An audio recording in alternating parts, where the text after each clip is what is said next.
Welcome to the Paranormal M channel. Thanks for sharing your paranormal experiences with me, and don't hesitate to send in more. Can't sleep again tonight? Drop a comment and tell me where you're watching from. I hope the stories I'm sharing today will help you relax and get a better night's sleep.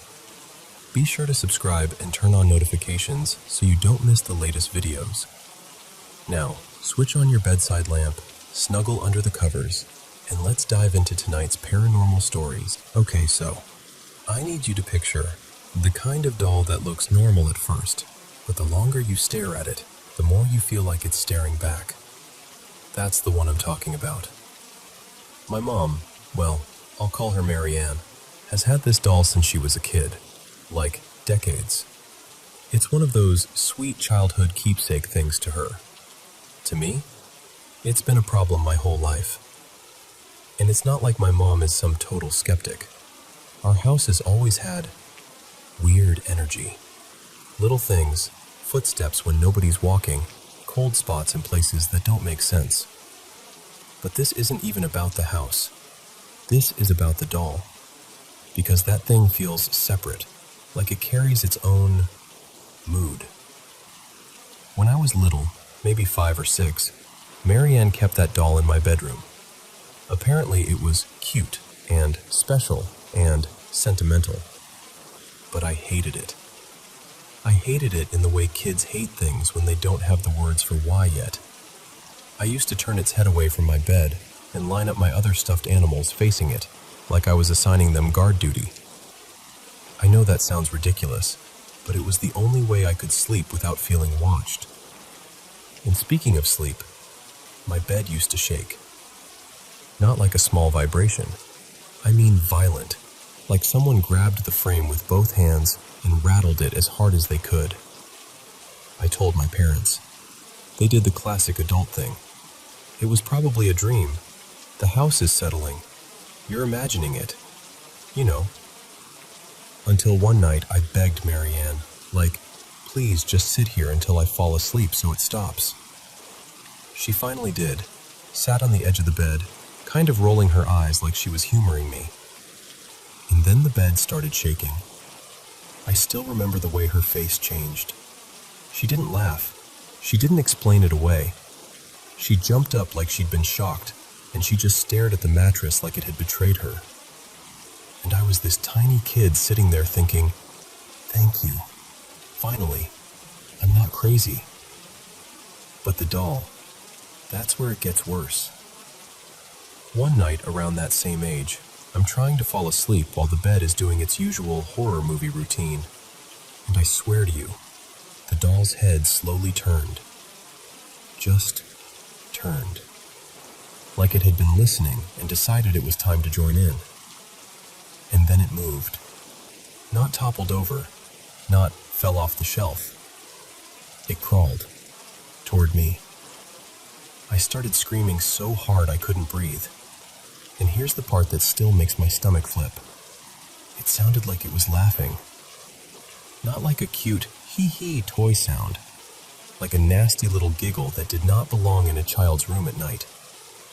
My dad, let's call him Ray, stormed in furious because he had to be up early for work and thought I was just having another kid moment. And the second he came in, the doll was still, silent, like it had flipped a switch the moment an adult walked into the room. That was the last night it stayed in my room. After that, Marianne moved it into her bedroom like the solution was just relocating it, like you do with a noisy clock.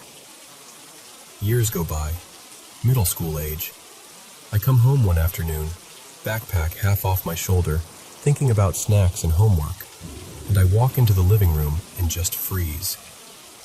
The doll is sitting on the couch, and the TV is on. And what's playing? Some daytime talk show. Not even something spooky. Just one of those dramatic, here's why your life is a mess episodes, with an audience clapping at things that shouldn't be clapped for. I screamed. Like full-body instinctive scream. My uncle, Marianne's brother, I'll call him Dean, was living with us at the time. He came running from upstairs, thinking someone had broken in or I'd gotten hurt. And the second he saw the couch, he stopped short. His face went pale in that way people try to hide, because he hated that doll too. Always had. And we were the only ones home. Marianne had left for work that morning. Dean hadn't touched it. He wouldn't even get close. When I begged him to move it, he just shook his head and said, "Nope, absolutely not." Like touching it would be signing some kind of contract. When I told Marianne later, she laughed like I was pranking her. Like I'd dragged the doll out for a joke and turned on the TV for effect. But listen, what sixth grader comes up with haunted doll watches daytime television with a remote as a bit? I wasn't a horror writer. I was a kid who wanted the thing gone.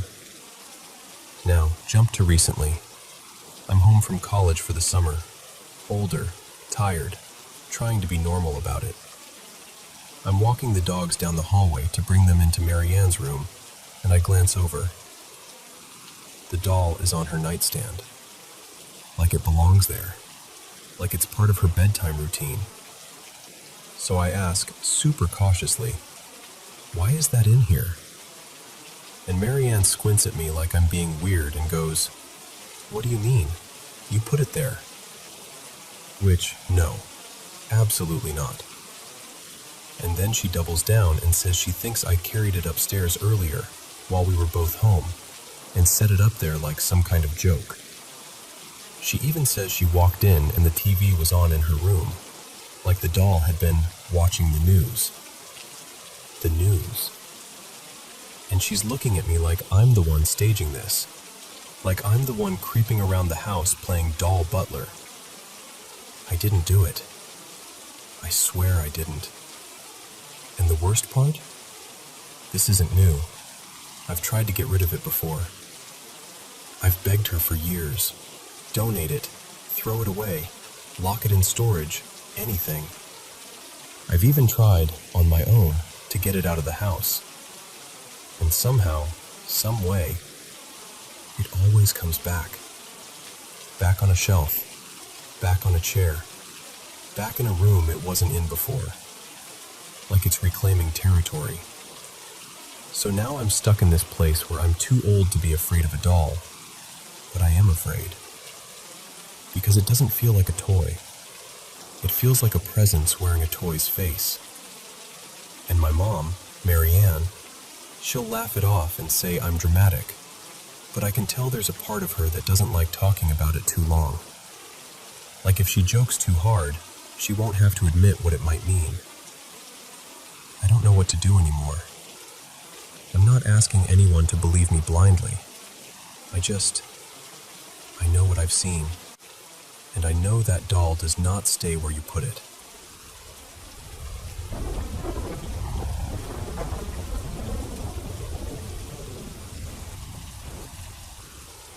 So, I've been turning this over in my head for years, and I'm just going to tell it the way it felt, because that's really the only way it makes sense. When I was a kid, my mom, her name was Renee, started dating this guy named Mark. He wasn't loud or obviously scary or anything, just his house felt off to me in a way I couldn't explain. And that's when something really weird started happening. Every time we'd go stay the night at Mark's place, I would sleepwalk. Which is wild because I'd never sleepwalked before that. Not once. It started maybe a few weeks after we began staying there regularly, and it kept happening. I'd fall asleep in my room. My room was at the far end of this long hallway that led straight to the living room. And then I'd wake up on the couch like someone had moved me there. Except nobody ever said they did. And I know what you're thinking. Maybe they carried me out there and I just didn't wake up. But I was the kind of kid who popped awake if someone even tried to reposition my blanket. The part that makes my stomach twist even now is what happened next. I'd wake up on that couch, confused, and I'd try to go back to my room. But the moment I stood at the entrance to the hallway, the doors would start moving. Like, by themselves. One would creak open. another would softly close. And it wasn't all at once. It was staggered, like something was timing it. The whole thing would last maybe half a minute, 40 seconds. Never long, but long enough to feel endless. And while those doors were shifting, there would be these shadowy shapes, different heights, different builds, moving through the doorway gaps, but also through the walls like the walls weren't even there. I didn't see faces. I didn't see eyes. Just movement that didn't belong. I'd be frozen right there at the mouth of the hallway, like my body forgot how to work. And when I finally could move again, I'd just back up and crawl onto the couch and sleep there. I refused to walk down that hallway. And somehow, I'd always wake up in my bedroom in the morning, like I'd eventually sleepwalked back on my own. That went on for about 2 years. Then it stopped, and I never sleepwalked again after that, ever. But the weirdness didn't leave with it. After that, I started seeing things in my room, and hearing voices, like someone calling my name, trying to get my attention. The timing was always the same. It would happen around 20 or 30 minutes after I'd been put to bed. Didn't matter if the adults were still awake. Didn't matter if the house was noisy or quiet. It was like, once I'd been alone in the dark long enough, it started. It got so bad that I begged to sleep with this super bright work light in my room. Not a normal lamp, like one of those harsh, blinding lights. The ceiling light didn't feel strong enough. I needed it to be bright enough to erase corners. Even then, sometimes I still couldn't see anything, but I could hear it. Eventually, my mom and Mark decided it was too expensive to keep that light running, and honestly, they weren't wrong. And one time, the bulb actually popped, exploded, so that was kind of their final straw. They took it out. About a week later, I woke up and it felt like my entire body was pinned, like something heavy was laid across me from shoulders to ankles. We had a cat and a small dog at the time, but this wasn't that. This was my whole body, like a full human weight. At first I couldn't see because it was dark and my eyes hadn't adjusted. And then they did. And there was a person on me. Not a shadow, not see-through, not ghostly. A full, solid-looking human being. Like if you turned a corner and caught a stranger in your room, and I watched this person climb off my bed, just calmly, like they weren't even in a hurry. Then they walked out through my bedroom door into the hallway. My mom didn't notice them. Not even a flinch. Nothing. And that's the part that really messes with me, because ever since that night, I still see that same person sometimes. Not constantly, but enough that I can't write it off as a one-time panic thing. I'll see them across a parking lot, in a grocery store aisle, behind the wheel of a car at a stoplight, just living like a normal person. They never look at me. They never acknowledge me, and nobody else reacts like they're there at all. Around that same era, I also developed this habit of talking in my sleep. Sometimes laughing, sometimes full-on answering questions like I'm having a conversation. And once in a while, this sounds ridiculous, but I swear it's true. The voice that comes out doesn't sound like me. Like it'll be deeper or weirdly high, like someone using my mouth but not my voice. I know people can do strange stuff in their sleep, so I'm not saying that part is paranormal. I'm just saying it's another brick in the wall. Years later, when I was older, there was another stretch that ramped things up again. My stepdad, Derek, had a bad accident and messed up his knees. He was stuck mostly in the basement for a long while, so we basically lived down there with him. We'd all be in the basement, me, Derek, the pets, while the rest of the house was empty. And we'd hear things upstairs, like chairs scraping, footsteps, the TV turning on, stuff that sounded so normal that your brain automatically goes, "Oh, someone's home." Except we'd all be downstairs together, and there'd be no cars outside, no other people. The moment we'd go upstairs to check, it would stop. Every time. Like it didn't want to be caught. Not long after that, I started having these insanely vivid dreams. And they weren't random dreams. They were always something hurting me, like the dream had a purpose. And then I'd wake up with injuries where the dream said I got hurt. Scratches, bruises, sometimes in patterns that made no sense. One of the worst examples, I had a dream where I got shot. In the dream, it went straight through me, like in one side and out the other. And when I woke up, I had bruises on both sides of my body, lined up like a path, like something had traveled through. And I had no explanation for how I could have gotten them. I still get dreams like that sometimes, and I still wake up marked up sometimes. Then, the biggest real-life thing happened. In 2020, my mom, Renee, died from heart issues. And Derek swears that around the same time, right around it, he suddenly got heart palpitations out of nowhere. And then the hospital called him just minutes later saying they tried, but they couldn't save her. Like his body knew before his phone did. After she passed, I started hearing guitar music sometimes, just faintly. My mom played guitar a lot when I was growing up. It wasn't constant, and it wasn't like a full song blasting in the house, just little pieces, like someone remembering how to play. Derek started having his own experiences too, but not always at the same time I would. And he got really into protective stuff, crystals, smoke cleansing, that kind of thing. I wasn't really invested in that world, but he started doing it regularly, like he was trying to reset the atmosphere. And weirdly, it helped. A lot of the activity faded after that. Now it's mostly just two things. One, I still have those hyper-real dreams and sometimes wake up with scratches. Two, my closet door ends up open basically every night, even though I swear I close it every night. And it's not like there's anyone hiding in there. It's empty, and it's way too small for anything like that. And that's kind of why I'm telling you all of this. Because I don't know what category to put myself in anymore. Part of me believes the paranormal is real. Part of me thinks my fear of the dark is so intense that maybe my brain fills in blanks with monsters. And I don't want to be the person who's just paranoid and feeding myself a story. But at the same time, sleepwalking that only happened in one house, the hallway doors, the figures, that person on my bed that nobody else could see, the bruises after those dreams. It's hard to shrug it off like it's nothing. So I guess what I'm asking is, am I just scaring myself? Or has something actually been happening around me this whole time?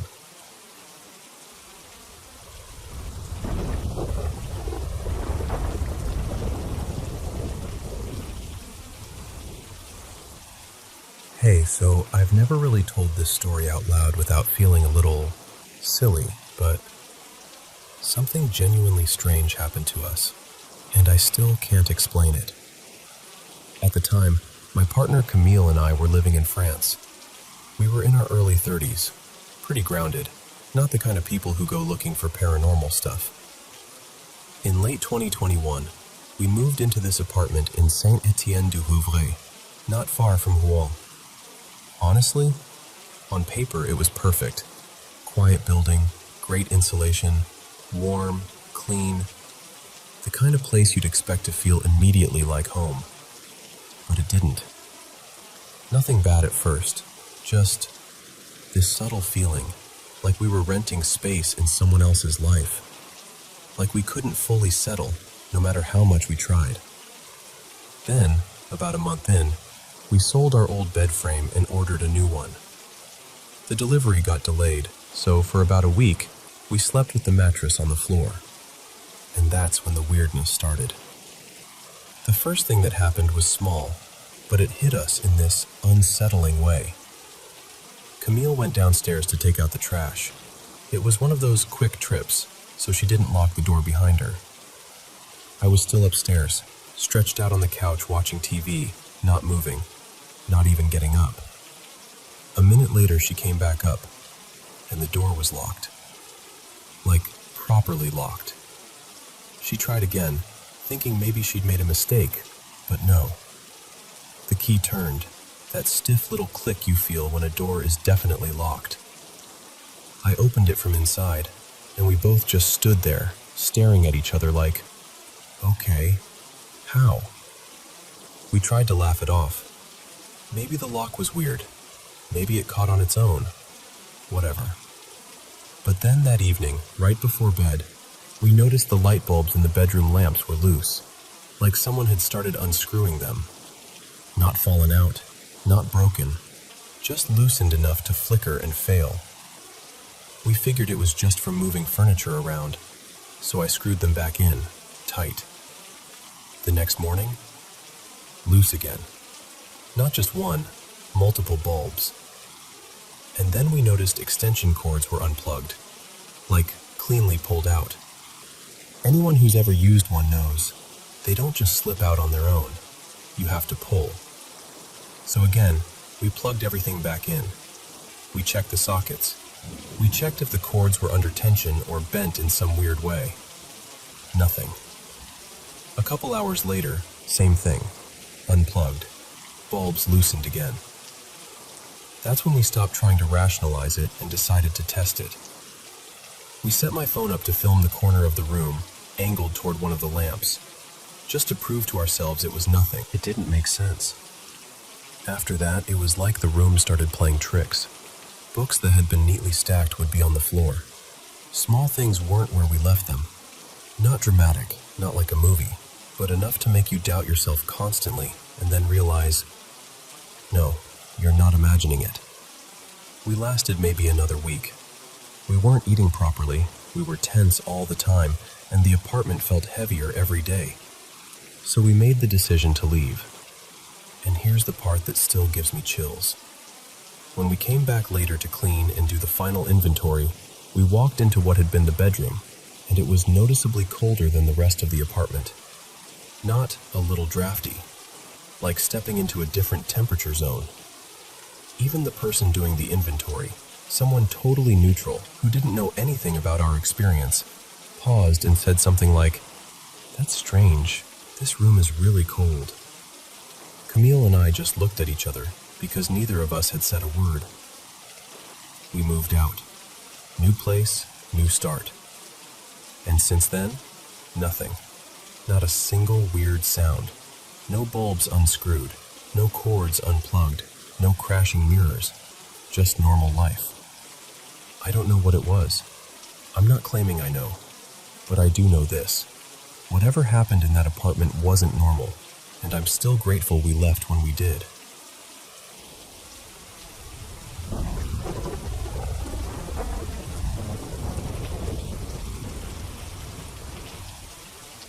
So, I grew up in this quiet little place called Mapleton, just outside a bigger town people actually recognized. Typical kind of neighborhood, nothing dramatic on the surface. Our house wasn't some creaky old Victorian with secret passages, and it wasn't shiny and new either. I'm pretty sure it went up sometime in the late 80s or early 90s. Just normal. But what happened inside it never felt normal. One of the memories that stuck to me like a burr, like I can still feel it in my chest when I think about it, is waking up one night and my bedroom was glowing. Not warm light, not street light leaking in. This was this weird, intense blue, like the whole air in the room had turned electric. I couldn't tell you my exact age. Somewhere around 5, maybe a little younger.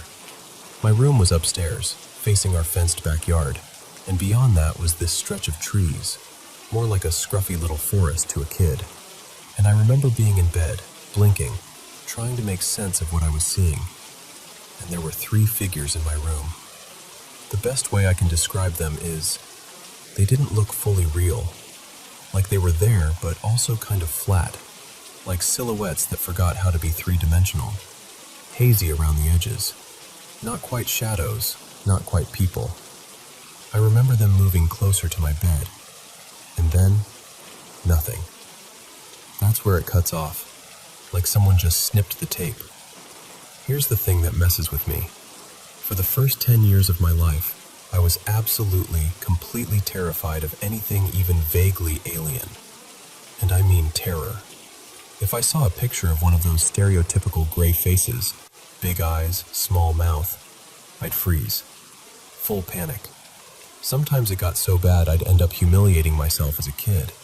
And the strangest part was, nobody had shown me anything.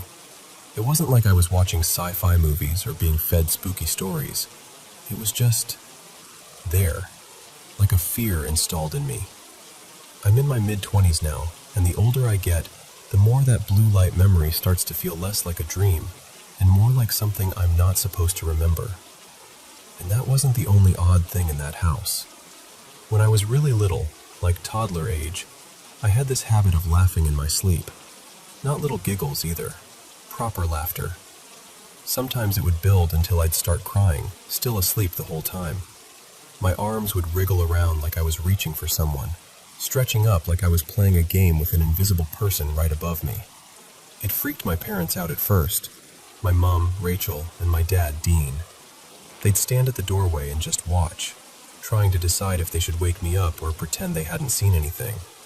Eventually, they forced themselves to treat it like a weird kid quirk.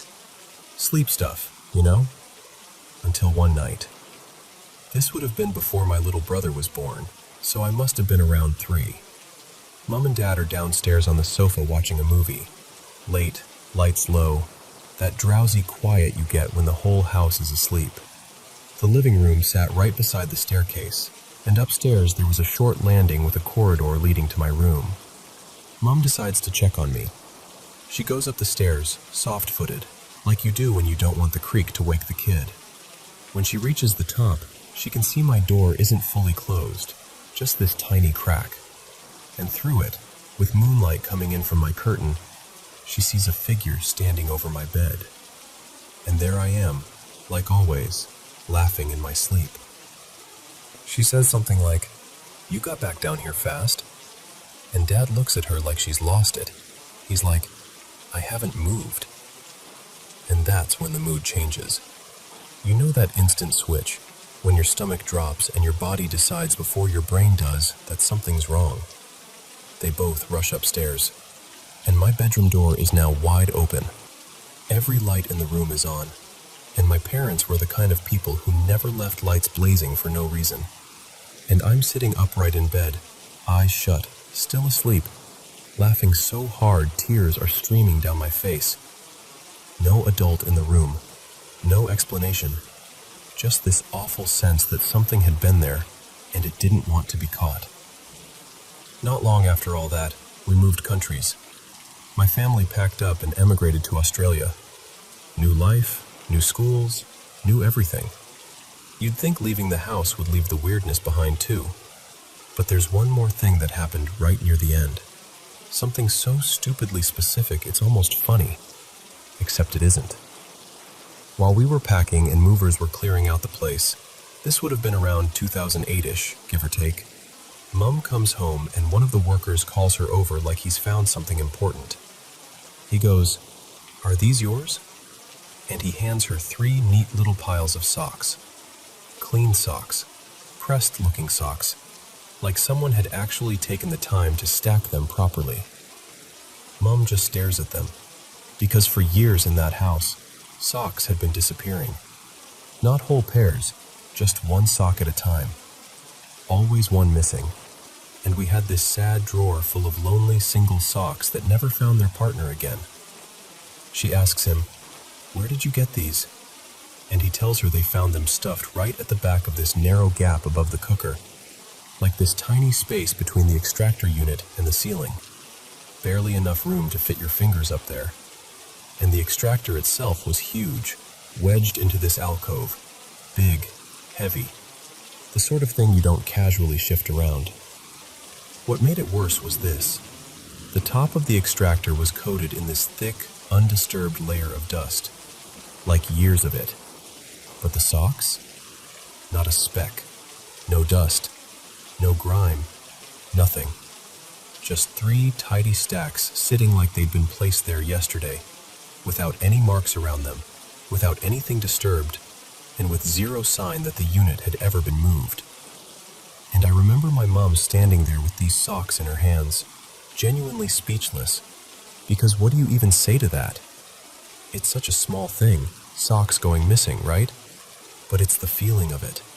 The sense that something in that house could take things, put things back, watch you react, and leave you with no proof except your own disbelief. And even now, years later, if I picture that upstairs room, blue light, hazy shapes, the trees beyond the fence, I still get that same tightness in my chest.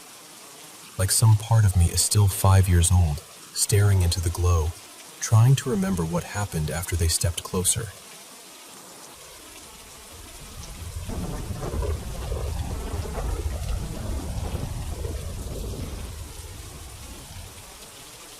Hey, so I want to start by saying I'm telling you this fresh.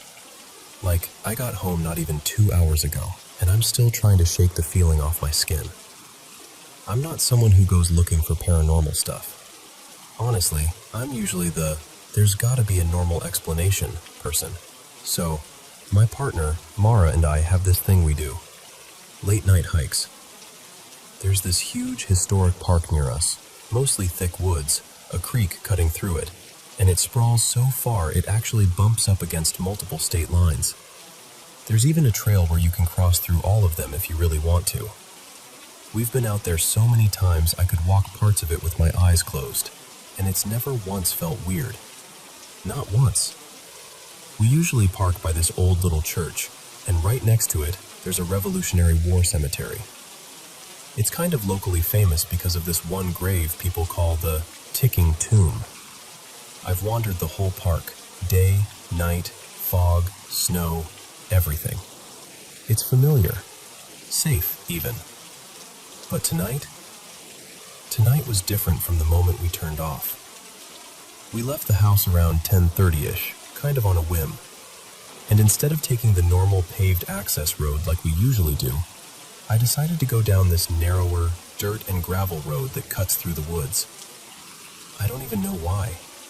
It just felt like, yeah, let's do that. About halfway down, we rounded a bend and something shot across the road in front of the headlights. When I say something, I mean it, because I still can't neatly call it anything. It was big. Bigger than any fox or deer-sized thing I've ever seen out there. Not quite human-sized, but somewhere in that unsettling in-between. Like, too tall to be a dog, too wrong to be a person. And it didn't run like an animal either. It moved so fast it almost looked like it slid or skipped across the beam of the headlights, like a black smear. But the part that keeps replaying in my head? The eyes. They were this bright, metallic silver, like a reflection, but stronger. Too strong. Mara saw it too. I could tell by the way she went quiet. And I'm a skeptic, right? So I immediately tried to do that thing where your brain scrambles for something normal. Big stray dog. Weird deer at a weird angle. Optical illusion. Anything. Neither of us wanted to sit with it, so we didn't. We just kept going. Pulled into the usual spot. Got out. Acted normal on purpose. And as soon as we stepped onto the trail, I noticed the noise. The frogs and cicadas were screaming. I don't mean, oh, nature is loud. I mean it was like we had walked into a wall of sound. The kind where you have to talk over it, even though you're just standing in the dark. It felt almost aggressive.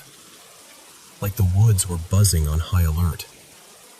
We started walking our normal loop, short, familiar, maybe half a mile total, and we were talking, but it was that forced kind of talking.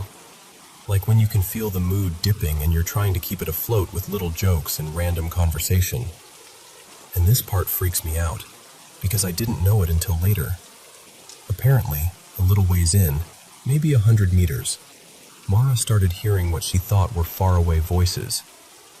Not clear words, just that distant human murmur you'd expect from a group way off. Only, that didn't make sense. It was late, the park was empty, and we weren't near any buildings or roads close enough for that. Meanwhile, I noticed something else. The cicadas started getting quieter. Not all at once, just gradually, like someone was turning a dial down as we walked. It was like, imagine a megaphone glitching, or a microphone cutting in and out. Not right next to us, far away, but it sliced straight through my head like it didn't need distance to reach us. It made my stomach drop instantly. I stopped so fast my shoes scuffed dirt. I looked at Mara and went, "Did you hear that?" And she just stared at me like she'd been waiting for me to say it. Like she'd been trying to convince herself she was imagining everything up until that exact second. There wasn't even a discussion. We both turned around at the same time. We didn't run. We walked fast, like really fast.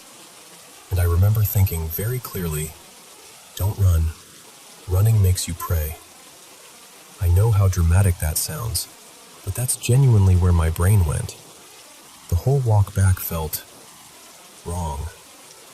Like the woods behind us were too close. Like something was keeping pace just out of sight, not crashing through brush or snapping branches. Just there, matching us in this quiet way that made it worse. The trail felt longer than it ever has, like it stretched. When we finally got into the car and shut the doors, I expected my body to relax. It didn't. I started driving, but the urgency stayed, like it had seeped into the air inside the car with us. We got down the main road, approaching our first turn, and suddenly I felt completely disoriented, like I'd been dropped into a place that looked familiar but wasn't clicking in my head. And right then Mara goes, "Do you know where we are?" And I swear to you, my first thought was, no, I don't. We've driven that road more times than I can count, but for a few seconds it was like my brain had wiped the map clean. I made a snap decision and turned right, and thank God it was the correct turn, because I don't even want to think about what it would have meant if I'd chosen wrong. That road runs along the edge of the park, kind of parallel to the trail we'd been on. And suddenly there was fog everywhere. Thick, hanging fog that absolutely was not there when we drove in. We'd only been at the park maybe 20 minutes. That's what messes with me. Not enough time for conditions to flip that hard. And then, right as we passed the area where we'd turned around, something darted across the road again. Same shape, same speed, but closer. Close enough that I saw the outline a little better, and it made my skin go cold because it looked like it had either ears that were too tall or, God, horns. And those silver eyes flashed again, bright like coins catching light. It didn't run like it was scared of the car. It ran like it was just moving through. And the second time I saw it, something happened to me physically. I can't explain it in a clean, logical way, but it was immediate. This burning pressure in my sinuses, my eyes watering, and this tingling deep in the back of my skull, like a strange static crawling under my skin. And I think, this is the part that's hard to admit. I think it started because the second time, I couldn't logic it away anymore. I couldn't pretend it was just a deer or a dog or my imagination. I had to acknowledge that I didn't have an explanation. And I hate that. I've always been the person who needs things to make sense. Even fear. I can handle fear if I can label it. But whatever we saw tonight, I can't label it. So, yeah, that's what happened. And I'm telling you because I needed to say it out loud to someone who wasn't there, just to make sure it's real, because it still doesn't feel real.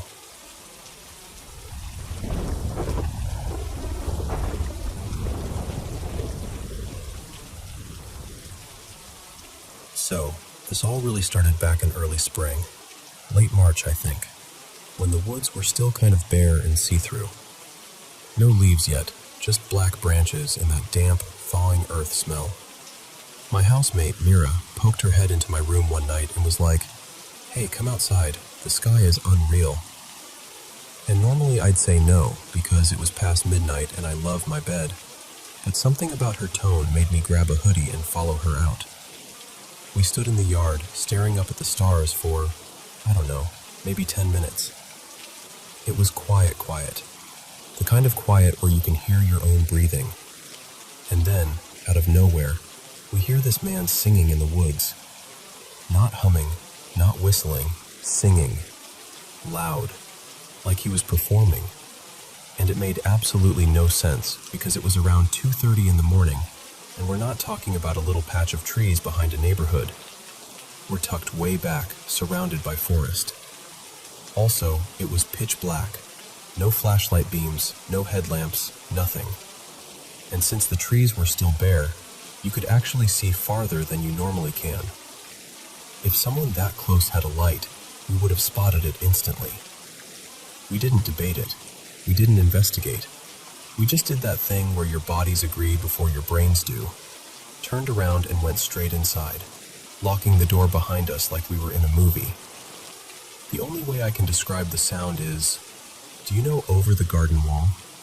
It reminded me of that eerie, old-timey singing, like something that belongs to the woods, not a person out for a midnight stroll. Then a few weeks later, we're outside again, this time with a small fire going. We'd kind of moved on, honestly, filed it under weird, but whatever, and we hear him again. Just a handful of seconds, a little burst of song, and then nothing. And because nothing had happened the first time, we stayed out, finished the fire, and went in like normal. Trying to be casual about it, you know?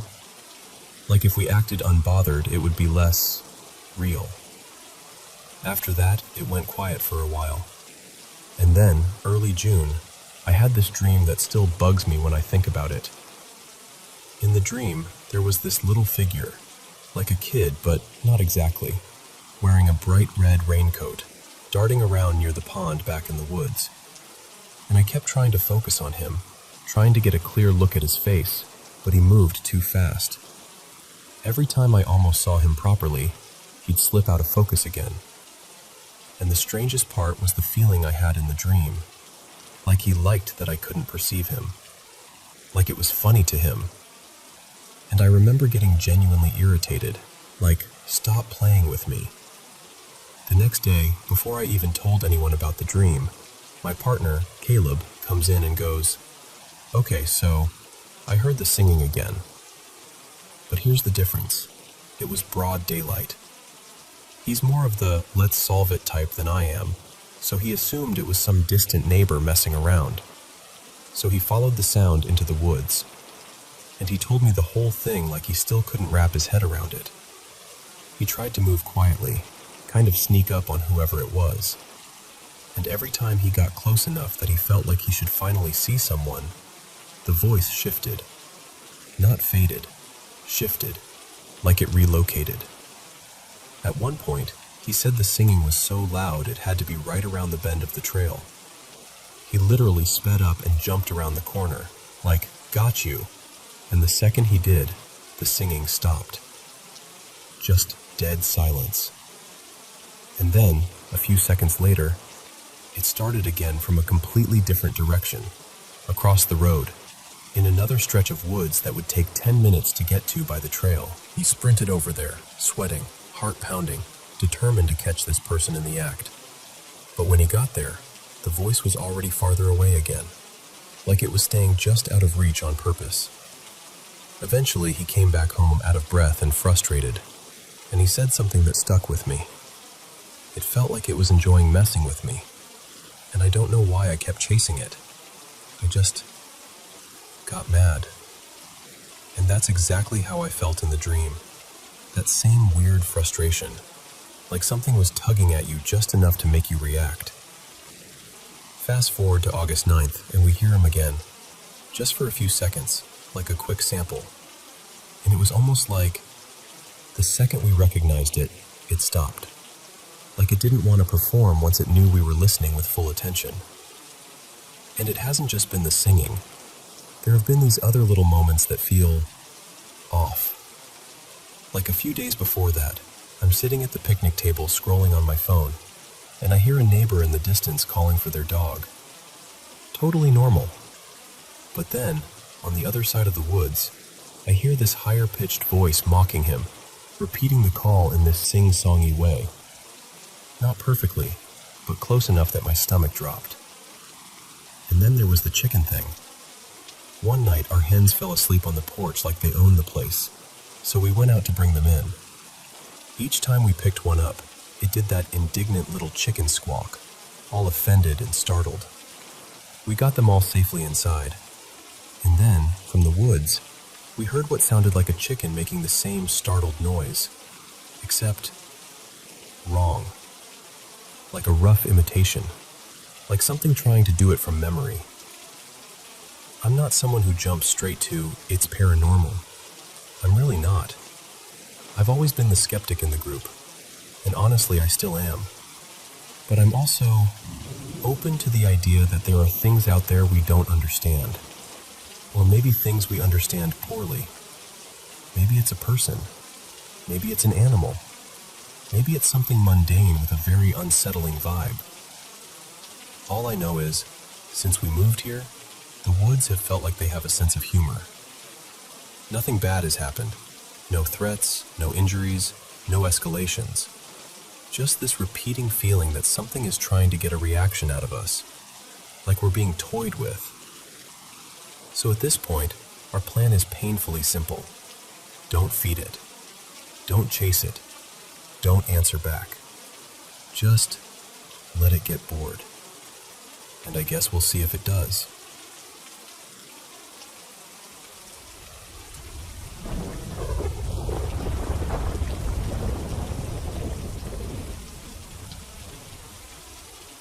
So there's this one thing from when I was a kid that I still remember way too clearly. And honestly, I don't have a neat explanation for it. I'm not saying it was definitely something paranormal, but it's one of those memories that sits in the back of your mind and goes, yeah, explain that then. I grew up on this rough little estate up in the northwest. Rows of terraces, not much money around. The kind of place where rumors travel faster than buses. People used to say the estate had been built over something from the war years, like an old temporary camp where foreign prisoners were held. Whether that's completely true or just one of those local legends, I can't swear to it, but it definitely fed the vibe. And my mom didn't exactly help with the rational explanations only mindset either. She was obsessed with paranormal shows, always had something spooky on the telly, so growing up, it felt totally normal to believe a strange noise meant a ghost had wandered through. On our street, neighbors would casually talk about a black shadow people saw slipping along the hallway or darting through rooms. Looking back, yeah, that could have been people winding each other up. But when you're little, you don't question it. You just absorb it. Anyway, the main thing happened when I was about 12, maybe 13. I'm in my mid-20s now, and I still get that tight feeling in my chest thinking about it. My parents had gone out with my little sister to some school event, singing or a play, something like that, and I'd stayed home because I didn't want to go. I remember being weirdly pleased with myself, thinking I'd get the house to myself for a bit. I was convinced I was alone. Then I heard noise downstairs. Not like the house settling, actual movement, a scrape, a shuffle, enough to make me pause whatever I was doing and go, hello? Like an idiot in a horror film. I went down to check, heart thumping, and there was nobody. Nothing out of place, no door open, no obvious reason for it. I told myself it was probably my older sister, Kira, coming in and messing about. Except, this is the part that makes my stomach drop even now. I heard footsteps upstairs. You know the difference between the sound of pipes and the sound of someone walking? This wasn't a creak. This was someone moving around above my head. So I did what I always did when I got scared. I tried to prove it to myself. I stepped out into the tiny front garden and looked up at my parents' bedroom window, because if Kira was home, she'd probably be in there. And the bedroom light was on. Just on. Bright. Clear as anything. And I remember standing there thinking, that's not possible, because I knew I'd switched it off after they left. I can still picture my hand on the light switch, I didn't half turn it. I didn't forget. I turned it off properly. So now I'm thinking, okay, she must be inside. That's the only explanation, right? So I go back in, lock the front door behind me, like that would protect me from whatever was going on, and I head upstairs, trying to act braver than I felt. I checked everywhere. Their room, the other bedroom, the bathroom, wardrobes, behind the doors. I even checked the stupid places kids check when they're terrified, like someone could be folded up behind a laundry basket. Nothing. No Kira. No one.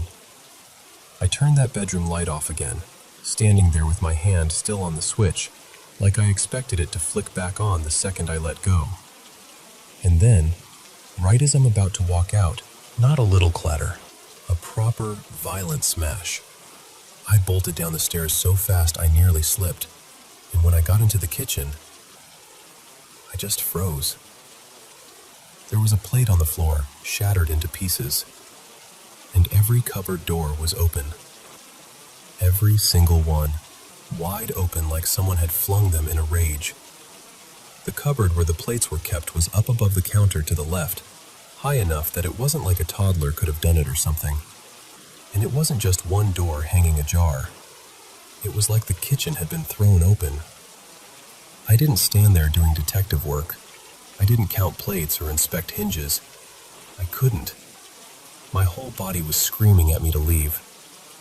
So I ran, straight out the front door and next door to our neighbor, Martha, and I sat in her living room shaking like a leaf, trying to explain it without sounding ridiculous. I stayed there until my family came back, maybe an hour later. When my parents got home, they did that thing parents do where they half listen, but you can tell they've already decided it's exaggeration. My dad looked annoyed more than anything. My mom was a bit quieter, like she didn't want to scare herself by taking it too seriously. They didn't exactly call a priest, put it that way. But here's the thing. I know for a fact I was alone in that house. My sister wasn't there. Later we found out she'd been at a mate's birthday. Nobody else had a key. The front door was locked. There was no sign anyone had come in or left. And sure, over the years, there were other weird little moments in those houses. Lights that seemed to switch on or off. That shadow people talked about. The odd object where you didn't remember leaving it. Most of it you can shrug off.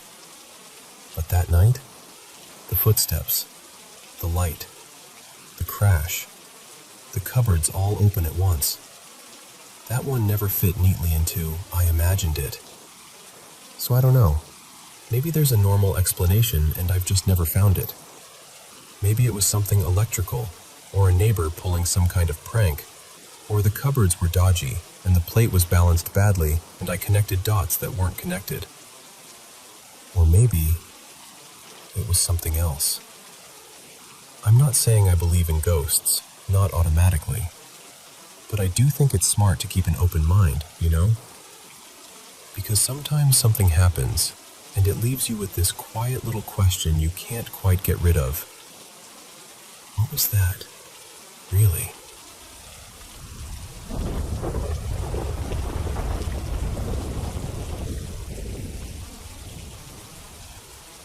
So, when I was a kid, we had this yellow lab named Daisy. Total sunshine in dog form. My dad got it into his head that we should breed her. No idea why, honestly. Just one of those dad decisions that becomes a whole era of your life. She had 6 puppies, and they all went off to these wildly different, oddly perfect lives. One ended up with a family out in the country, and apparently spent her days chasing birds and napping in a barn like she owned the place. Another lived this chic little city dog life and made it to 16, which still feels unfairly impressive. And one got adopted by this couple with serious money and would sleep under the dad's desk like she was his tiny executive assistant. We kept the last puppy, the only one who came out dark brown, almost black, in this sea of blonde little lab babies. We named her Pepper, and I loved Daisy. I did. But Pepper was mine. Like, I'm not sure I'll ever have that kind of bond with a dog again. Pepper was a jittery little thing, always a bit anxious.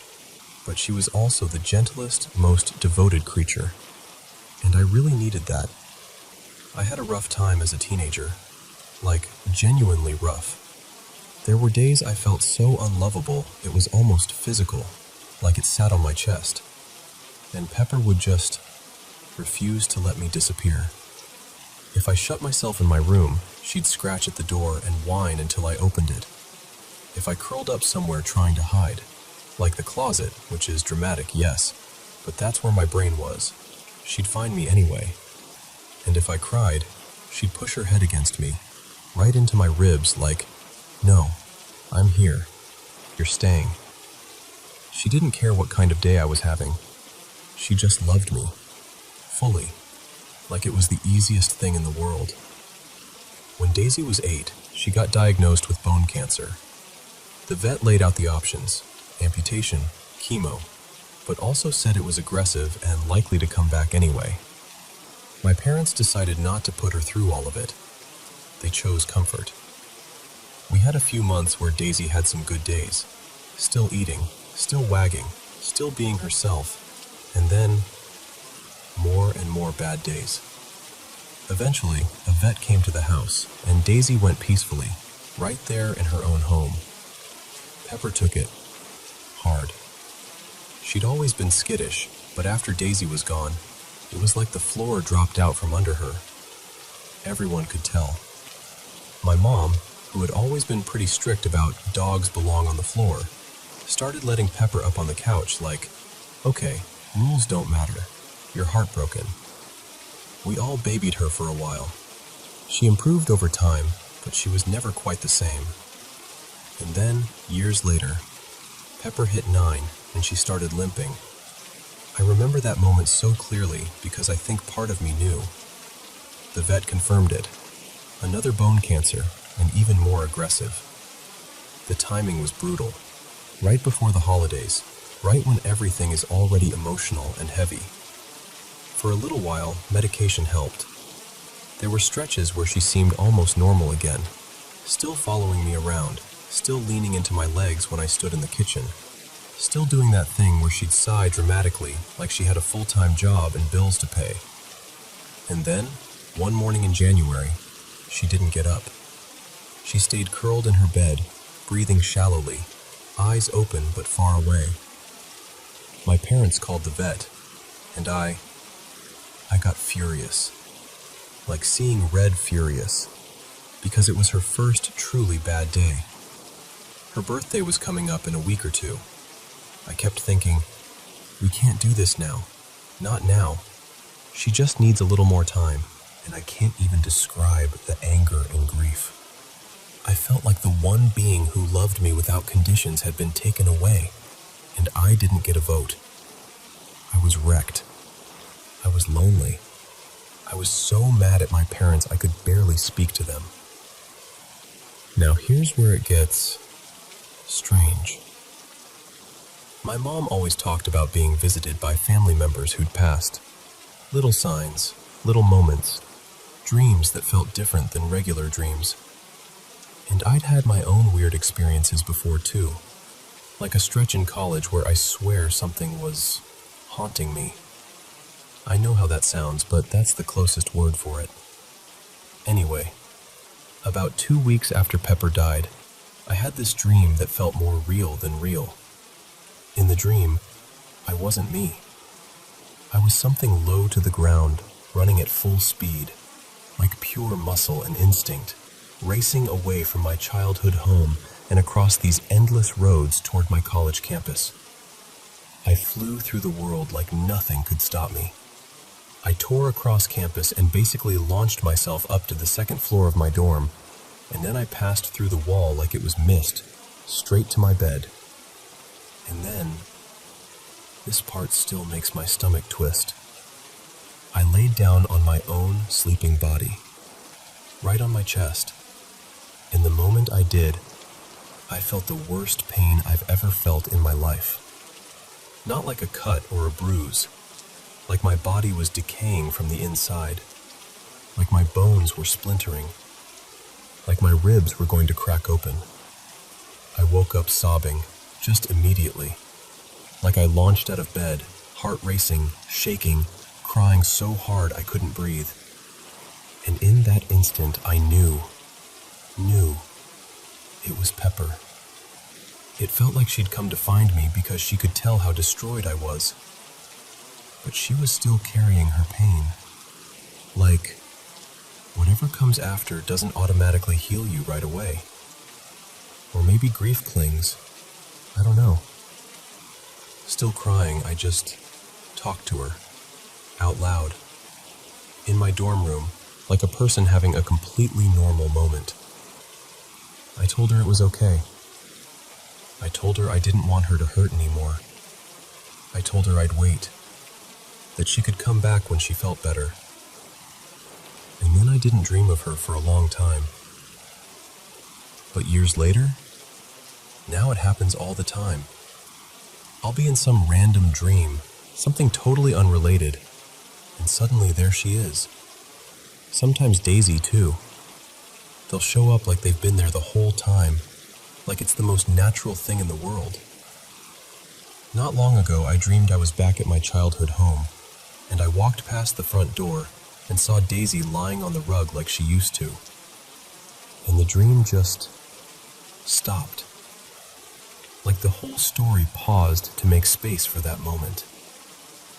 I knelt down and pet her, and she was warm and soft and exactly herself. And then, eventually, I stood up because the dream had to keep moving. And when I looked back, she was already gone. That's how it goes. They appear. They come in close for a minute. Kisses, pets, that familiar feeling. And then they disappear like they've got someplace else to be. Like they're just dropping in to remind me they're okay. And I don't know what any of it means exactly. I'm not here like, this proves the afterlife, or anything neat and tidy. It's just, it taught me something I didn't want to learn. That letting go can be an act of love, not betrayal. Especially when someone you love is in pain. And that when you get the chance to love them, really love them, whether it's in real life or in a dream, you take it. You give the extra pets.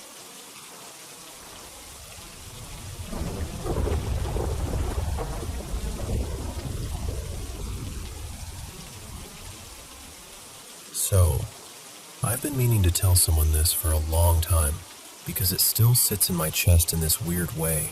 Half, that was real. Half, how do I even explain that? Back in July 2020, my family and I had to move.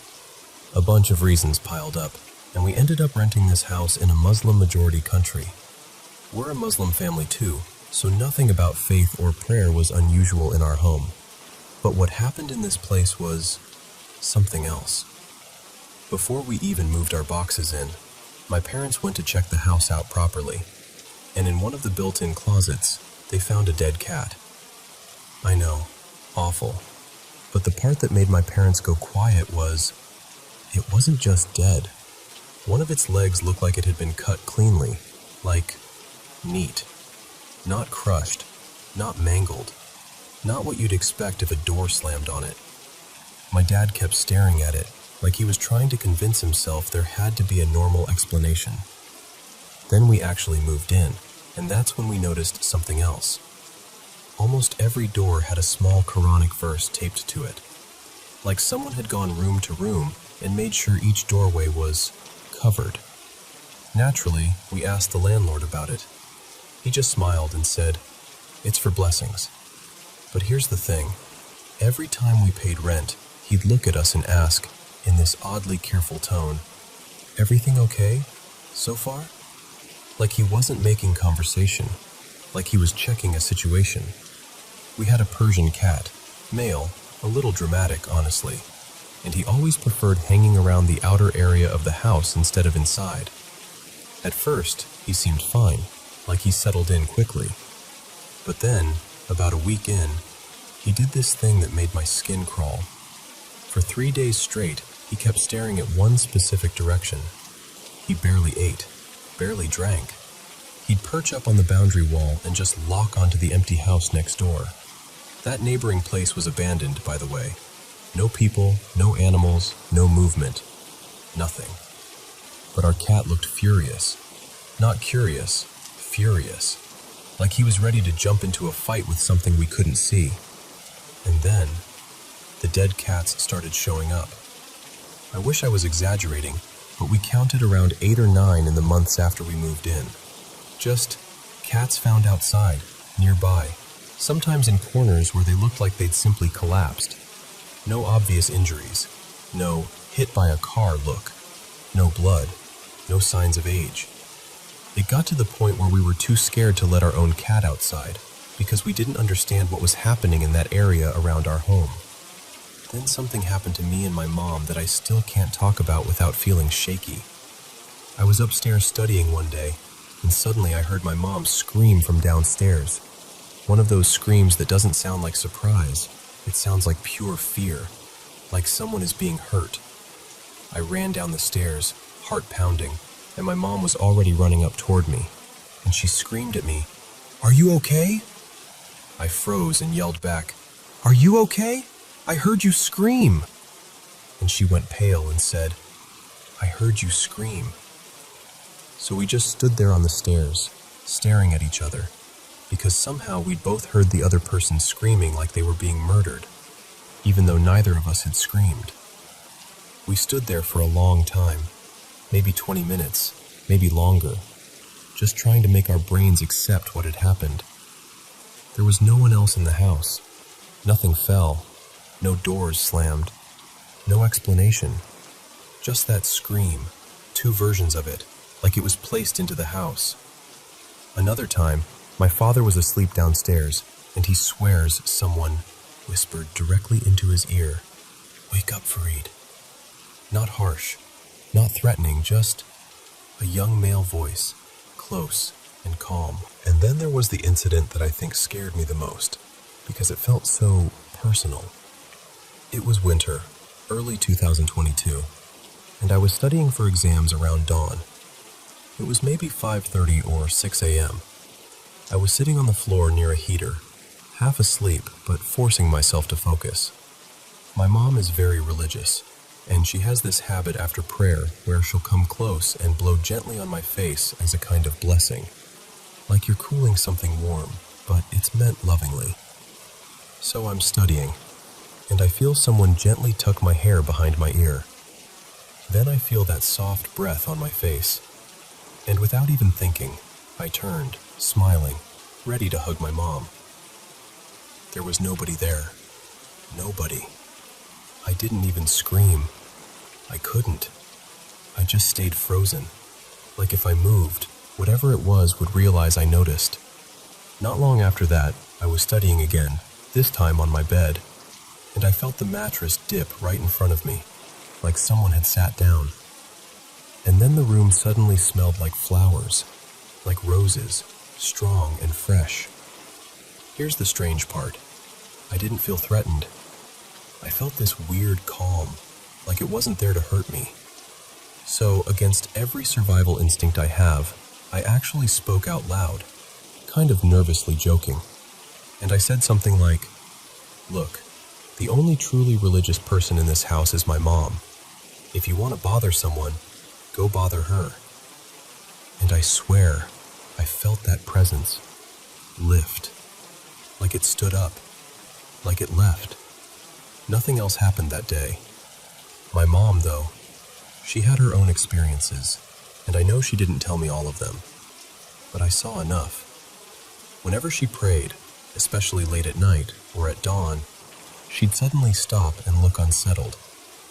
She'd say she felt something rush past, or something staring, or something brushing her as she tried to focus. Like whatever was in the house didn't want her calm, didn't want her concentration, like it enjoyed interrupting. Eventually, we started doing what we knew to do.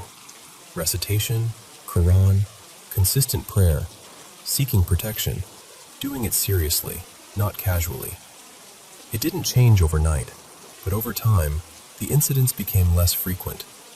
And in our hearts, We came to believe the house had been inhabited by jinn, and that maybe they felt like we'd moved into a place they already claimed. There was one night I'll never forget.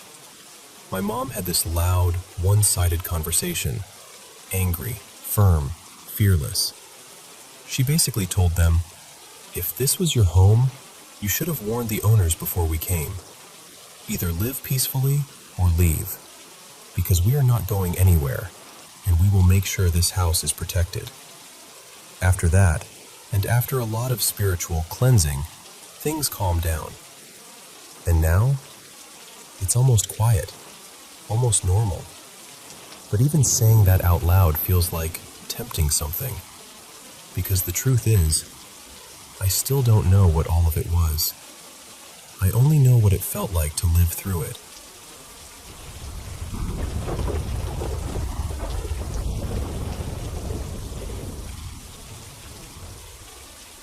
So, I've gone back and forth for years on whether I should even tell this story out loud, because it still gives me that cold, prickly feeling in my arms when I think about it. A few years back, I was driving home late after finishing up a night of deliveries. Not DoorDash this time, just a local delivery app I was doing on the side. It was one of those nights where the roads are mostly empty, and you're on autopilot, thinking about getting home and finally taking your shoes off. I'd just dropped off an order in this ridiculously fancy neighborhood. Big houses tucked back in the trees, the kind of place where the driveways are longer than some streets. What makes it creepier is how quickly that area turns into nothing but woods and old farmland. I'd grown up not far from there, maybe half an hour away, and I knew those roads well enough that I could drive them half asleep. Anyway, I turn onto this darker stretch, no streetlights, just my headlights cutting through the trees, and I catch movement ahead. At first I'm like, deer. Totally normal. So I slow down like you do. Then my headlights fully hit it, and I slammed the brakes so hard I felt my stomach drop. Because it looked like a deer in the quick, first-second way your brain labels things to keep you moving. But once it was lit up, it was wrong. Too big. Too tall. Its back was higher than it should have been, like almost level with the hood of my SUV. And its body, I don't even know how to describe it without sounding dramatic. It looked like its skin was peeling or rotting, like it didn't sit right on the frame underneath it. Not bloody exactly, more like it was coming apart. It was hunched, not like an animal lowering itself to run, more like something trying to hold itself upright, but not quite managing. And the worst part, its back legs. From about the knees down, there was nothing that looked like proper legs. Just broken-looking, bony stumps, like it had been snapped and never healed, and still somehow stood there anyway. And while I'm sitting there gripping the steering wheel, heart hammering, this heavy sense of dread rolled over me, like the air changed. Like my body knew what I was seeing before my mind could catch up. Then it turned its head toward me. And that's the moment my brain stopped trying to explain it as an injured deer. It didn't have a deer head, no muzzle, no antlers, nothing like that.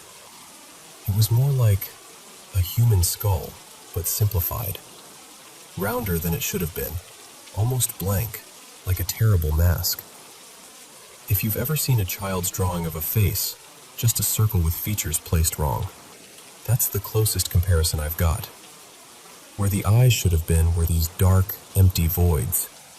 Not reflective, not animal shiny, just absence. And hanging off the top and sides was long, straight black hair, like actual human hair, not fur. It moved just slightly, like it was caught in a slow underwater current, even though the night air was still. We just stared at each other. I know people exaggerate time in moments like that, but I swear it felt like 15 or 20 seconds. Long enough that I remember thinking, if it moves, what do I even do? Long enough that I could feel my pulse in my throat. And then, it didn't run. It didn't leap away into the woods. It didn't vanish like a magic trick. It faded. Like smoke thinning out. Like fog dissolving in sunlight. It stayed in place, but it became less and less solid until it was just gone. I sat there for a second, frozen, waiting for it to reappear, waiting for something to hit the side of my car, waiting for my brain to snap back into reality and tell me I imagined it. Nothing happened. At the time, I convinced myself I'd seen something like a Wendigo. I know the stories are more spiritual than creature in the woods, and honestly, I'm not even married to that idea. I just needed a name for it, something my brain could hold.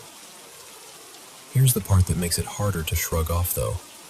I moved later, up into northeastern Pennsylvania. Different town, different roads, different everything. And I saw it again. Twice. Not in the same place either. One time was near the county line, up around that stretch where the roads get steep and the trees feel like they're leaning in. The other was on some back road I took because my GPS thought it was clever. Both were late at night. Both were in heavy woods, the kind where your headlights don't reach far and the darkness feels thick. And both times, the feeling came first. That same foreboding. Like someone quietly turning down the temperature inside my body. Goosebumps racing up my arms before my eyes even caught movement. Then, there it was. Not standing in the exact same way as the first time, but the same wrongness. The same silhouette that wanted to be an animal but didn't fit. In the same sense that it wasn't just something I happened to see, it was something that noticed me. I haven't told a lot of people because I know how it sounds. I don't drink. I don't mess with anything that would make me hallucinate, and I'm not someone who's out here hunting for spooky experiences. I'd actually love it if someone could hand me a simple explanation that makes it all make sense. But every time I drive a dark, wooded road too late at night, part of me still waits for that feeling to rise in my chest, like a warning. Because now I know what comes after it.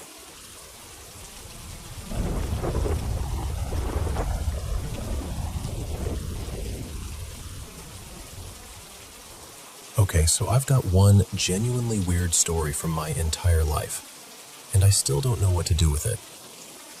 A while back, my partner Julian and I took a short trip to the northeast of France, not far from the Luxembourg border, outside the bigger cities, kind of in that area where it's quieter, but you still have major roads cutting through. We were going for a trading card tournament. Yeah, the kind where you sit under bright lights all day and argue politely about rules.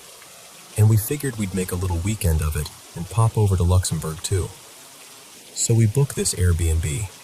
The building itself, very late 80s, early 90s vibes. 4 floors, plain white exterior, right near a busy road. The kind where you can hear traffic constantly like a distant river that never shuts up. Nothing scary looking, just slightly tired. The hallway and stairwell felt a bit neglected, scuffed paint, that kind of thing. But the second we walked in, I noticed it. The smell. Not like garbage or anything, more like damp. Like humidity that's been living in the walls for years. The apartment itself looked clean and honestly kind of cute. Spacious, modern furniture, everything you'd expect. No visible mold, no stains, nothing obvious. But the smell was everywhere, and it was in the stairwell too, so I'm guessing the whole building had some moisture issue. And then, this is the part that makes me feel silly even saying out loud. I got that instant feeling, like we weren't alone. I remember turning to Julian and going, half joking but also not joking at all, "There's something here. This place is haunted." And he just laughs. Of course he does. Julian is very rational, there's a logical explanation for everything. And he's like, it's the smell plus your imagination. You're psyching yourself out. And honestly, he could be right. That explanation is completely reasonable. Anyway, first night, nothing happens.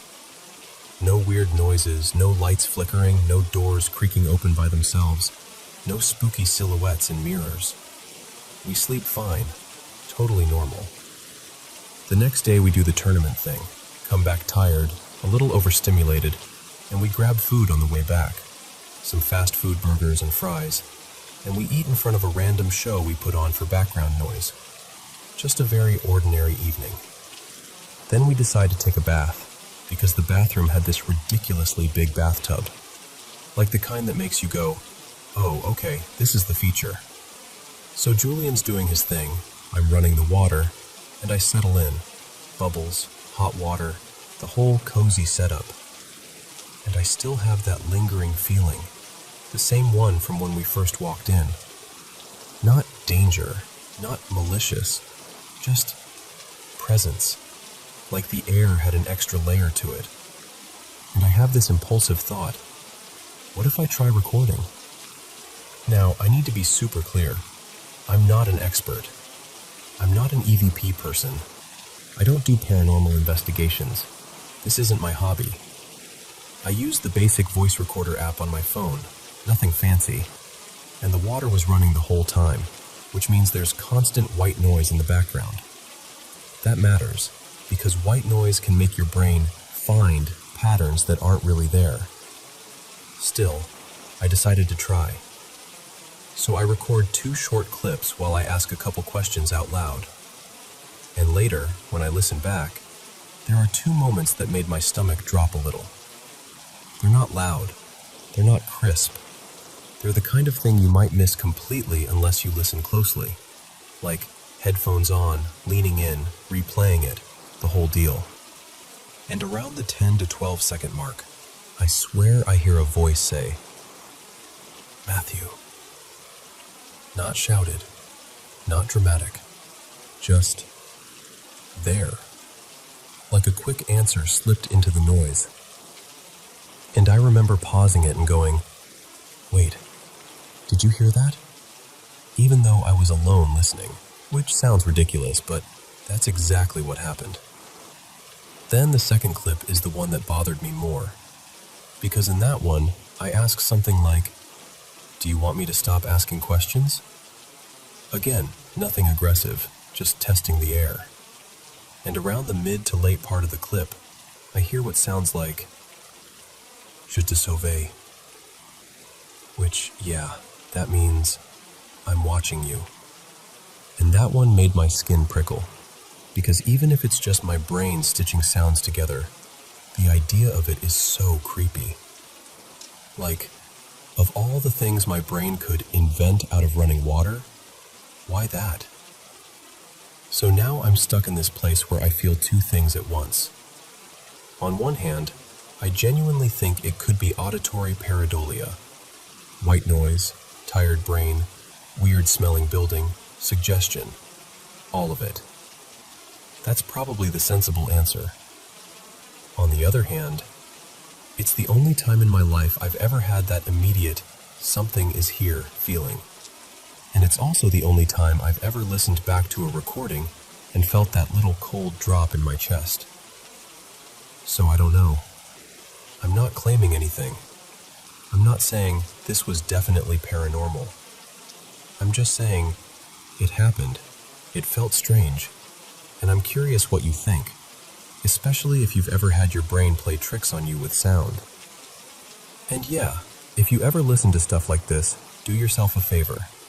Use headphones, and don't crank the volume before the first few seconds. Because I learned that lesson the hard way.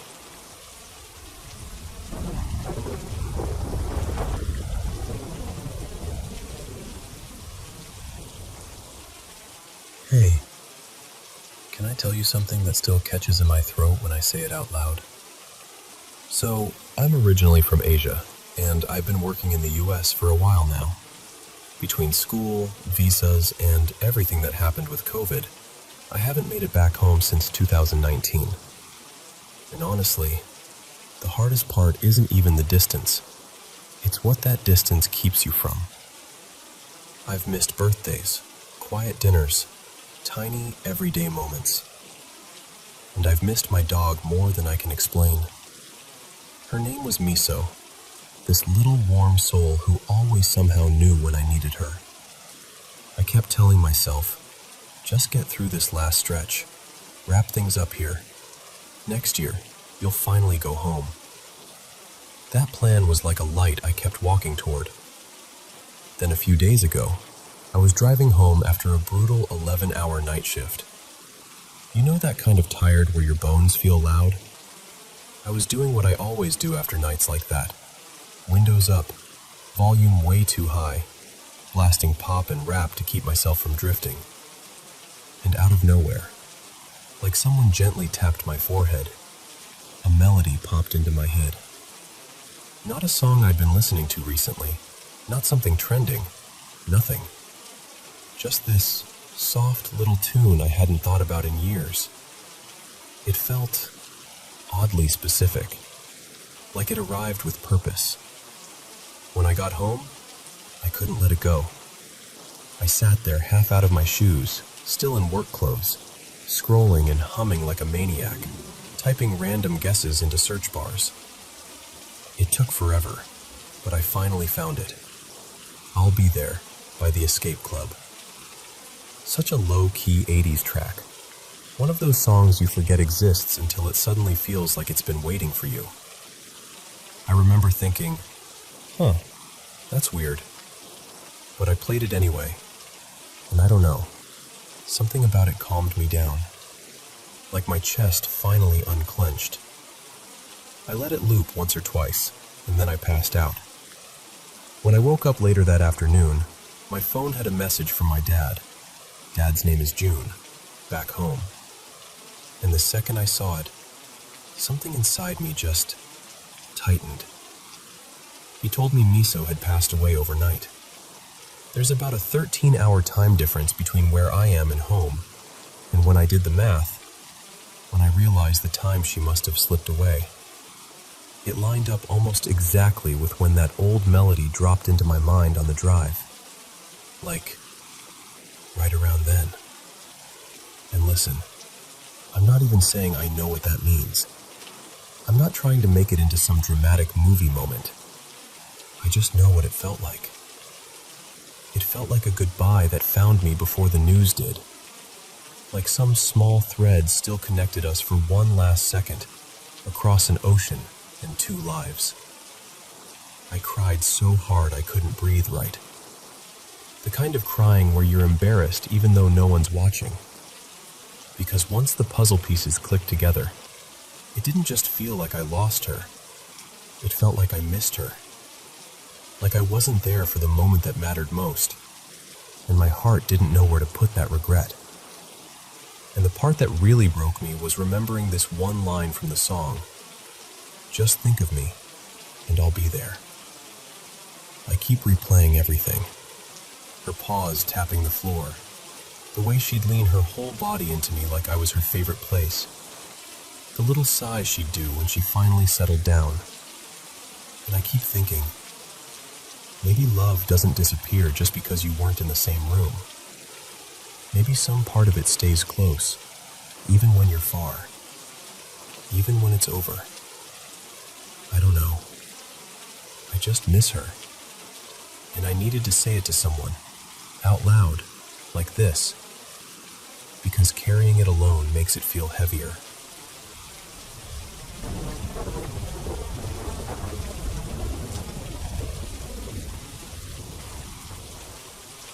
Hey, thanks for listening.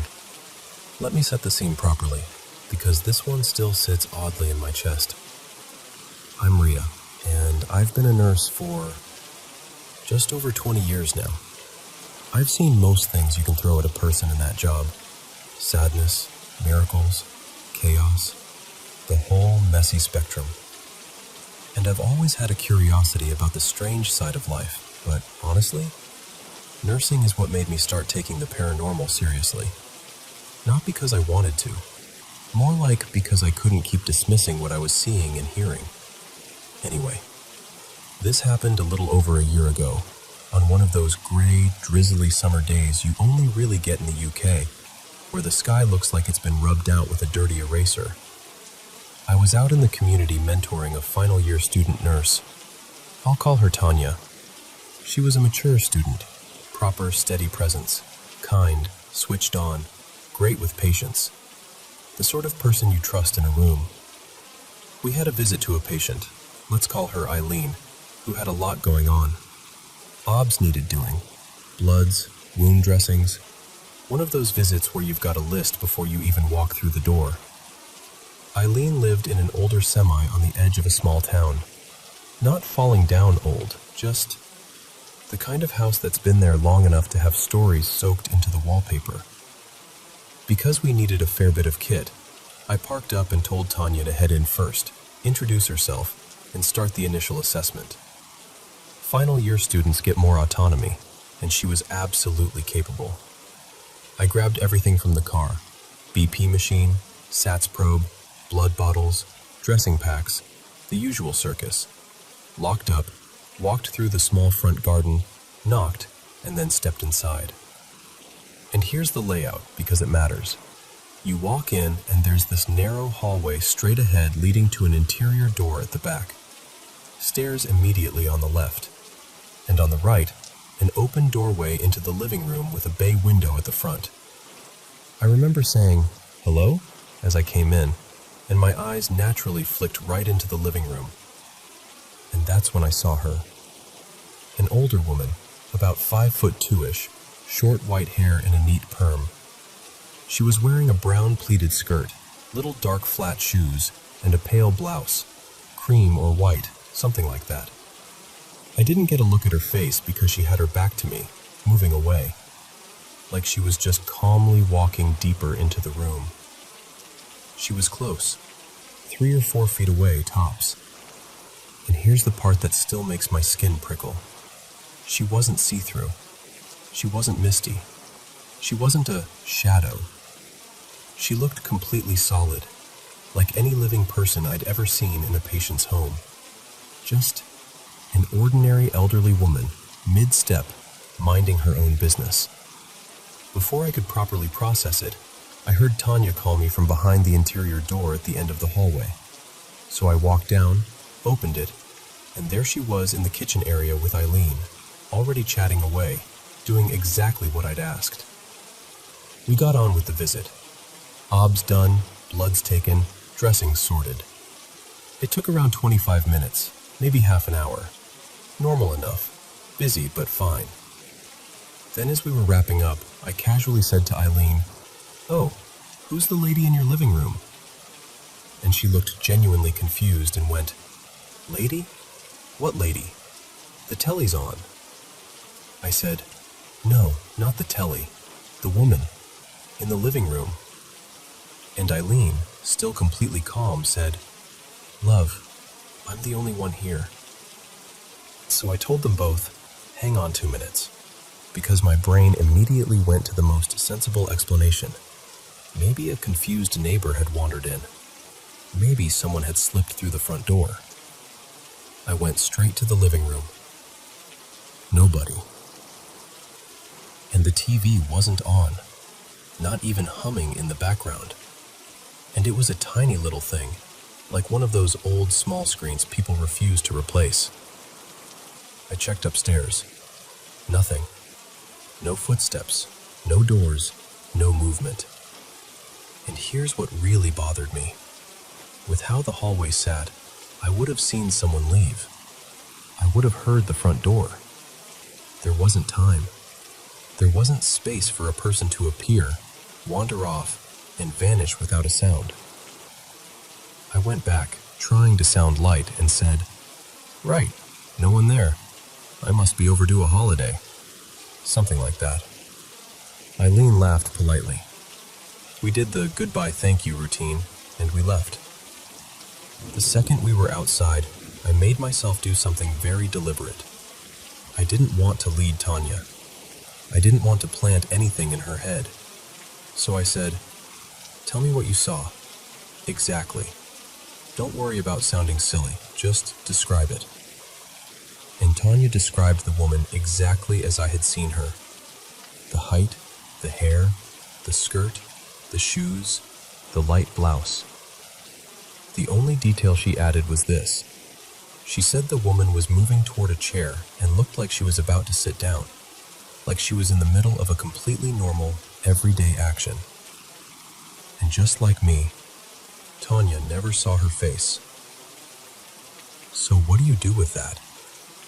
Did we see a ghost? Was it some kind of time slip, 2 moments overlapping? Was it a person replaying a routine in a house she once lived in? I'll also say this. Even though she looked like someone from another era, the clothes didn't scream costume. They weren't dramatically old-fashioned. I've seen plenty of older women dressed similarly today. I don't know what it was. I only know that I saw a woman who wasn't there. And the student with me saw her too, without either of us prompting the other. And that's what keeps pulling me back to it. Not the fear exactly, just the unanswered what of it all. So, yeah, what do you think we witnessed?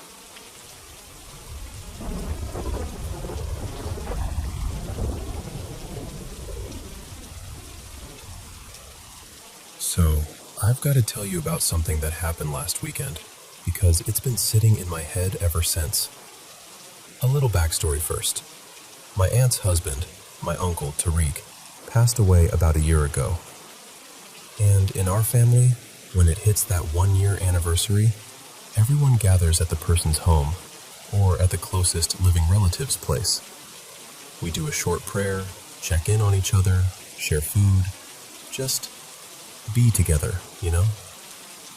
So this past Saturday, we're all at my uncle Tariq's house. My aunt Salma is there, and her 2 sons. The place is full. Cousins, elders, kids, the whole mix. At one point, my cousins head out to the cemetery to lay flowers and spend a few quiet minutes there. Everyone else stays back at the house, chatting in little pockets, making tea, moving chairs around, normal family gathering stuff. And then there's a knock at the front door. My wife, Lena, and I go to answer it. I open the door, and there's this young guy standing there, dressed really neatly. Black trousers, white shirt, tie. Like he'd come from an office or a funeral or something formal. He looks past me a little, kind of expectant, and he goes, "Is Tariq here?" And I just blink at him like, "What?" I honestly thought I misheard. I'm like, sorry? He repeats it, more certain this time. "Is this Tariq's house?" And I'm thinking, okay, yes, but why would you ask that like that? So I say, "Yeah, it is, but he's not here." He pauses and asks, "He's not home?" And something in me just drops. I don't even know why, but it felt heavy all of a sudden. So I tell him, gently, "No, he passed away." The guy's face changes, like he's trying to process it quickly, and he goes, "Today?" And I'm like, "No, a year ago today, actually." And then I add, "I'm sorry, who are you?" He swallows and says, "I used to work at a restaurant your uncle used to deliver to. I just wanted to stop by and say hello." At that point, I call my Aunt Salma over, because I don't want to be the one handling it alone. She comes to the door, and she's polite, but you can tell she's also confused. She asks him the same things. How did you know him? What restaurant? How long ago? When he names the place, she recognizes it immediately, and her whole expression shifts into that careful, hospitable mode people get when they're trying to do the right thing through grief. She tells him, "We're doing the prayer later. If you want to come back in the evening, you're welcome to join us and eat." He nods, says thank you, quiet, respectful, and then he just walks away. We close the door and just stand there for a second. Me, Lena, and my aunt. Not even saying much, just sharing that same look like, wasn't that strange? Not in a scary way yet, more like, What are the odds? Exactly a year later, on the exact day the whole family is together, this guy knocks asking for my uncle by name. So a little while later, my cousins come back from the cemetery. I tell them what happened. One of them, my cousin Adam, frowns immediately and goes, "Did you recognize him?" We're like, "No, none of us." And Adam goes, "Wait, we've got the doorbell camera." They have one of those motion recording doorbells that catches basically everything. People walking by, deliveries, cars pulling up, all that. So he pulls it up and starts scrolling. The footage shows me stepping outside earlier for a quick smoke, then coming back in. Totally normal. Then it jumps, straight to my cousins arriving home from the cemetery. That's it. No clip of the knock, no clip of the conversation.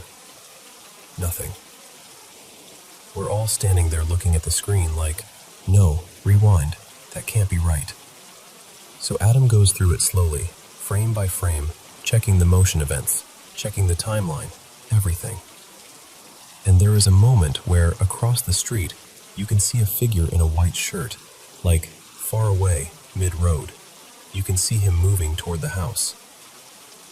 And then, right as he gets close enough that the camera should clearly catch him, the recording just stops.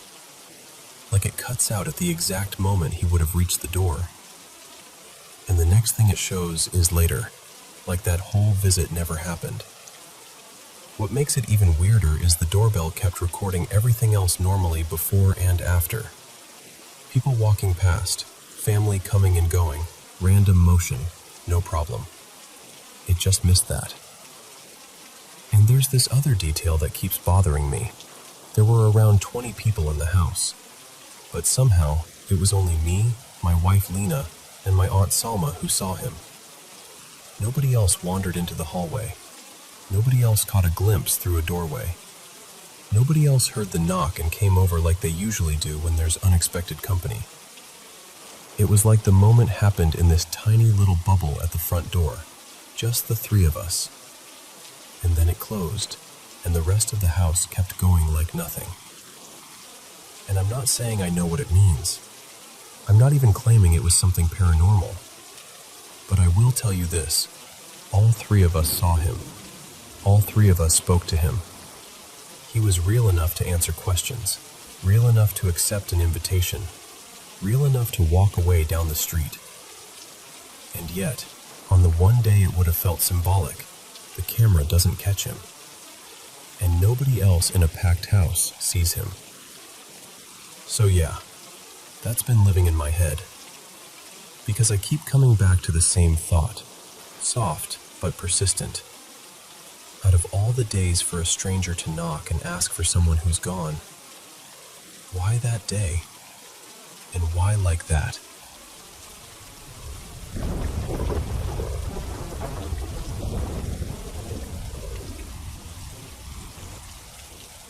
Okay, so I'm gonna tell you this the way I'd tell it if we were sitting together, because it still gives me chills even saying it out loud. And just so you know, my family's had stuff like this happen for as long as anyone can remember, way before I was even born. I'm not some polished storyteller, but these moments are burned into our family like snapshots you can't unsee. Back in the early 90s, my great-grandma Marisol, she was from Puerto Rico, and my great-grandpa Enzo, who came from Italy, finally bought a house in Bridgeport, Connecticut. It was a big deal for them. One of those "we finally did it" moments, you know? They meet the seller, do all the paperwork, and then it's time to hand over the keys. And here's the part my family always repeats the exact same way because it was so strange. The seller puts the keys in my great-grandpa's hand, looks both of them straight in the eyes, no smile, no warmth, nothing, and says, real calmly, "Good luck." Not congrats, not take care of her, just good luck. Marisol didn't like that. She said her stomach dropped right there on the porch. But Enzo, he wasn't into paranormal stuff at all. He brushed it off like, people say weird things, it's fine. So they walk inside with my little uncle, well, my mom's brother Nico, and he's about 5 at the time, just a little kid bouncing off the walls, sprinting from room to room like kids do when a place feels like a new playground. Within minutes, Nico runs into the bathroom, and then comes flying right back out. He goes straight to Marisol, all serious, wide-eyed, and says, "There's a man in there, but he doesn't have a face." Now you can tell a kid they've got an imagination, sure. People love to say that. But the way my family describes it, he wasn't giggling. He wasn't trying to scare anyone. He was shaken. Marisol's first thought was, maybe the seller came back in to use the bathroom. But it didn't make sense. They'd literally watched him leave. The front door never opened. No footsteps. Nothing. And they never figured out who or what Nico saw in that bathroom. But from that day on, Marisol always said the house felt wrong, like it was waiting. Years go by. Everybody's older. Nico grows up. Life keeps moving. And even with all that uneasiness, the family is still tied to that house for a while. My great-grandparents are there, and later my grandma Elena ends up living there too. Elena got pregnant with my mom, and that's when things got worse. One day she's napping, just resting like pregnant women do, and she swears she felt hands grab her by the ankles and yank, like pulled hard enough that she slid halfway off the bed. She woke up screaming, completely panicked, and she ran into Marisol's room and climbed into bed with her like she was a child. And listen, Elena was in her 20s, a grown woman. You don't do that unless you're genuinely terrified. Then comes the part that makes my chest tighten every time I think about it. A few months later, Elena's exhausted. Pregnancy exhaustion where your bones feel heavy. And she goes upstairs to lie down in her room early in the evening. And this detail has always stuck because my family treats it like fate. It was a Thursday, and Thursdays were a routine in that family. Like clockwork, my great-grandparents would go to my great-aunt's place for coffee and sandwiches. Same time, same visit, every week. But that Thursday, for the first time in forever, they randomly decided not to go. So they're downstairs instead, sitting in the living room watching the news. Elena's upstairs asleep. They didn't even hesitate. They bolted up the stairs because Elena was up there. And when they reached her room, the ceiling was on fire. Not a little flame, not a candle-sized flicker. My family describes it like the whole ceiling was roaring, like it had been burning for long enough that it should have already collapsed. And Elena was still in bed, completely asleep, with the fire directly above her like it was hanging there ready to drop. The smoke had already hit her. She was barely responsive. My great-grandparents dragged her out, literally pulled her out of the room, down the stairs, out of the house. By the time the firefighters came, they were saying the same thing over and over. It didn't make sense. No obvious electrical issue, no clear source, no explanation for why that room caught fire the way it did. And here's what my family always says, every time.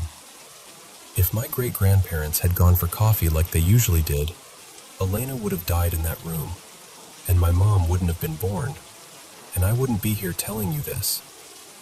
After that, my family basically cut ties with the place. They didn't talk about it like we moved. They talked about it like they escaped.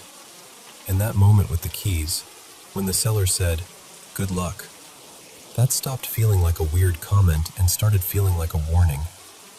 Like he knew. Like he'd been waiting for someone else to take the house. And whatever came with it.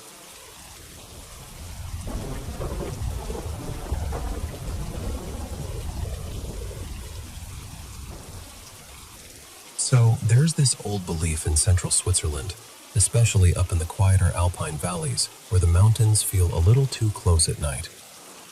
People talk about strange lights they call arme Seele, which basically means poor souls. And the way locals describe them, it isn't like a scary ghost story where something jumps out at you. It's more like this soft, heavy kind of dread, like you've wandered into someone else's sorrow. The poor souls, they say, are spirits of people who never found rest. Lost hikers, people who died alone, old folks who passed without proper prayers, sometimes even children or soldiers from wars so far back no one remembers the names. The idea is that they're still here because something was unfinished. No burial rite, no blessing, no goodbye. And they don't usually show up as shapes or faces. They show up as lights, glowing, floating points in the dark. Here's the part that always gets me. They're not aggressive. They don't rush at you or attack. They just follow. You'll see them in the distance, and you get that feeling, like you're being watched, like you're being sized up by something patient. And if you keep walking, the lights keep pace from far away. If you stop, they stop too, like they're mirroring you. Some people swear the safest thing is not to stare directly at them and to quietly pray, like the Vater Unser, because you're not trying to challenge them. You're not trying to invite anything in. You're just protecting yourself while showing respect. Now, this gets personal for me because my aunt, let's call her Mara, grew up in a tiny village near a remote valley where the locals had one story they'd repeat like a warning. They said that if you walk a certain path at night, you might see 3 lights across the river in the trees. Always 3. Not 2, not 4. 3. And the river matters because the lights don't cross it. They stay on the far bank, deep in the woods, like they're trapped behind an invisible line. When Mara was a teenager, she and a couple friends, Rito and Sibylla, decided they were sick of hearing about it and wanted to see for themselves. You know that teenage mix of bravery and curiosity where you're half terrified, but you'll never admit it. So they went. And sure enough, the lights appeared across the river. 3 of them, just hovering between the trunks. They walked. Lights moved. They stopped. Lights stopped. They didn't get closer. They didn't drift away. Just watching, matching. Reto joked at first, trying to laugh it off, but the laughter didn't stick. Because that's the thing. Your body reacts before your brain can explain anything. Even when nothing happens, you feel like something is happening to you. They eventually turned back, quickened their pace, and made it home, acting like they were fine. But when they got back to the village, they ran into friends who'd been out driving around, Leonie and Pascal, and those 2 were like, "Wait, when did you leave? We drove past that road 3 times. Mara and her friends were like, "Yeah, we were walking, right there." And Leonie swore, hand on heart, that they didn't see them at all. Not once. Even though the car passed the same stretch of road, same time, with headlights sweeping the shoulder. It was like Mara, Reto, and Sibylla weren't just being followed by lights. It was like the night had decided they didn't fully belong to the visible world for a while. And it isn't only lights either. That region is full of stories where things feel half-human. One evening, a few locals saw a man across the river in the trees, walking slowly with a lantern. Not wandering, not panicked, just moving like he had a purpose. But the weird part is, nobody could place him. Nobody recognized him. And it wasn't the kind of place you'd casually stroll at dusk unless you really knew the terrain. He didn't look toward the village, didn't react to being watched, just kept going until the lantern glow swallowed itself deeper into the forest. Some people whispered it might have been one of the poor souls wearing a human shape for a moment, or something older than that, something that didn't need a name. And then there was this boy. People called him Nico, who had a reputation for noticing things other people didn't. The kind of kid who'd suddenly stare into an empty corner of a room and go quiet. Nico once described seeing a small, childlike figure with something wrapped around its head, like paper, like a strange hood. It came into the house, grabbed at his toys and a few pieces of clothing, and ran back out toward the woods. His family was shaken enough that they spoke to a woman known locally for helping with these things, someone who didn't treat it like a joke. She came over, led them in prayer, and after that, Nico never saw the figure again. But the most unsettling thing he ever said happened after his grandfather died in a sudden flood. His grandfather, Jonas, was swept away when his car was caught by rising water. It was fast, brutal, and the kind of death that leaves a family feeling like the world is unsafe. Afterward, every time Nico's family planned to visit his grandmother, Nico refused. Not with tantrums, just flat certainty. "I don't want to go," he kept saying. "There's a nasty man sitting on the couch." Everyone assumed he meant a visitor, or maybe he'd misunderstood something. But there was no visitor. And eventually the adults started looking at each other like, "Oh." Because Nico didn't describe a stranger, he described Jonas. Like Jonas was still there, still soaking wet in some invisible way, still sitting in the place he used to sit, except now he felt wrong, heavy, decayed in spirit. Not evil, just not at peace. No one else saw him. Only the kid. And woven through all of this is the story of a priest who lived in that region years ago.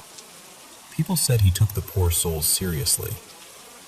He prayed for them by name, claimed he could quiet the lights through prayer, like he was helping them find their way. There's supposedly even a book about him, something locals mention the way you mention a storm you remember, with respect, not spectacle. And because of all the fear, and honestly, because of all the grief in these stories, a special day was established in the area to pray for the poor souls. And locals say that after that, things became calmer. Fewer sightings, less heaviness in the valleys at night. But even now, the old rule remains. If you ever see the lights, you don't call out. You don't chase them. You don't try to prove anything. You pray, for them, and for yourself. Because they aren't like the classic will-o'-the-wisp stories that feel mischievous or trickster-like. These lights feel older, quieter, almost sad. And once you've heard these stories, you start to understand why people don't talk about them like a fun legend. They talk about them like a warning and like a kindness. Just let them be seen, let them be prayed for, and keep walking home.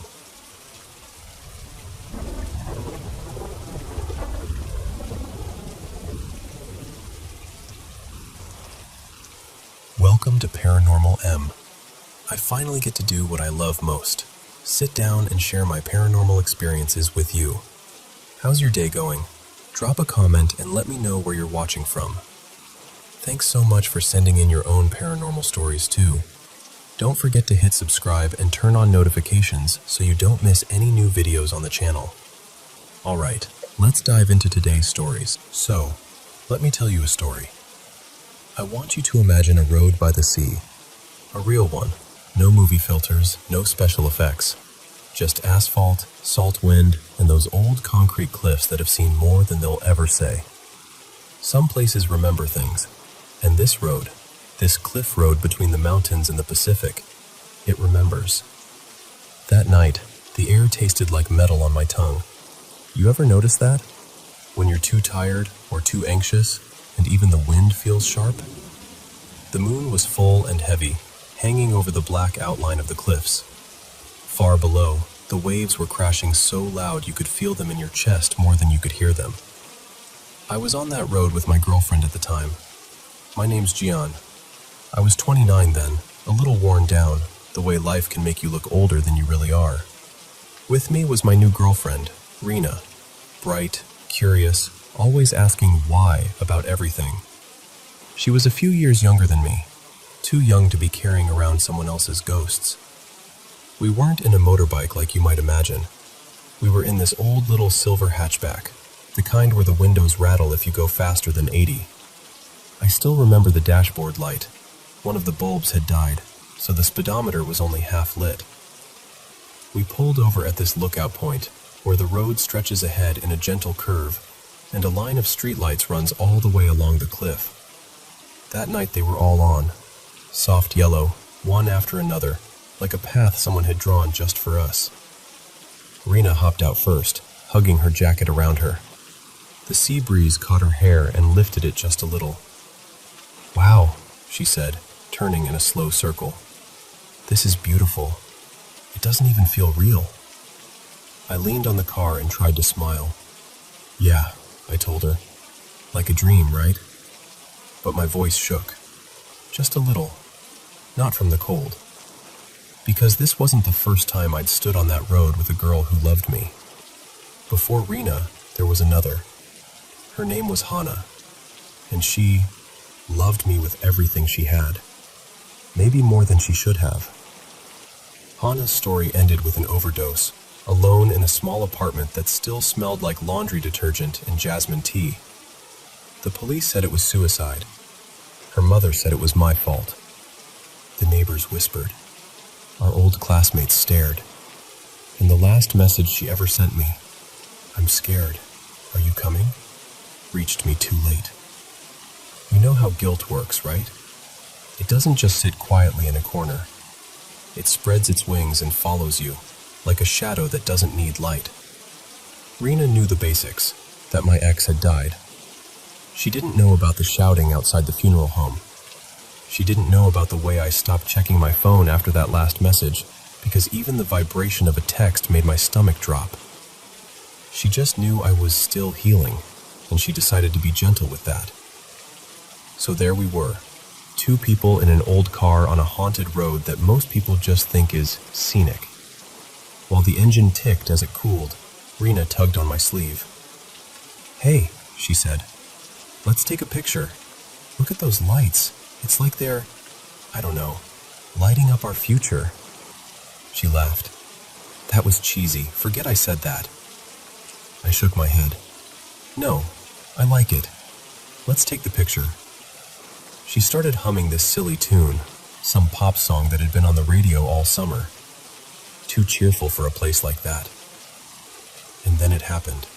The light at the very end of the road went out. We both noticed, but we didn't say anything yet. Then the one before it flickered and died. Then the next, and the next. In less than 10 seconds, everything beyond our car was swallowed in darkness. The sea went from loud to distant. The air felt thicker. It was like the night took a breath and forgot how to exhale. Rena grabbed my arm. "Jen, what was that?" My heart was hammering, and not because of the lights, because I knew this feeling. I'd felt it once before, on the night Hannah died, walking into her building. That thick, suffocating silence that somehow already knows what you're about to find. And then the cold came. Not normal cold. Not, "Oh hey, the wind's picking up." This was bone deep, memory deep, like every regret you've ever had turned into ice and pressed itself against your skin. I stared down the dark road, and I saw her. Something floated into view from the darkness.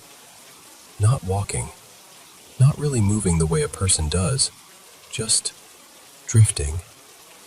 A woman, in a loose white dress that didn't belong to any season. Her hair hung long and dark, strands floating around her as if she were underwater. Her feet didn't touch the ground. My throat closed. "Hannah," I whispered, before I could stop myself. Rena stiffened beside me. "Who is that? Is she hurt?" Her voice was shaking, but she still sounded like a person who believed this could be explained. The figure drifted closer, and the moonlight hit her face. It was Hannah, but not the Hannah I'd known. Her eyes didn't look alive. They looked like accusations carved into ice. She hovered just above the asphalt, the hem of her dress stirring in a wind I couldn't feel. "Jian," she said, voice thin and cutting, like air moving through a crack in a door. "There is nowhere for you to go from here." My body locked. I wanted to move, to run, to throw Rena into the car and drive, but my legs wouldn't respond. Hana's face twisted, not with anger at first, but with a grief so sharp it almost sounded like laughter. "Why didn't you save me?" she asked. My hands were shaking. "I tried," I said. "Hana, I came back as fast as I could." Her stare didn't change. "You told them I did it to myself," she whispered, more venom in that softness than in any scream. "You said I chose those pills, and they believed you." "It's what happened," I managed, though even as I said it, doubt I'd never dared to admit flared inside me.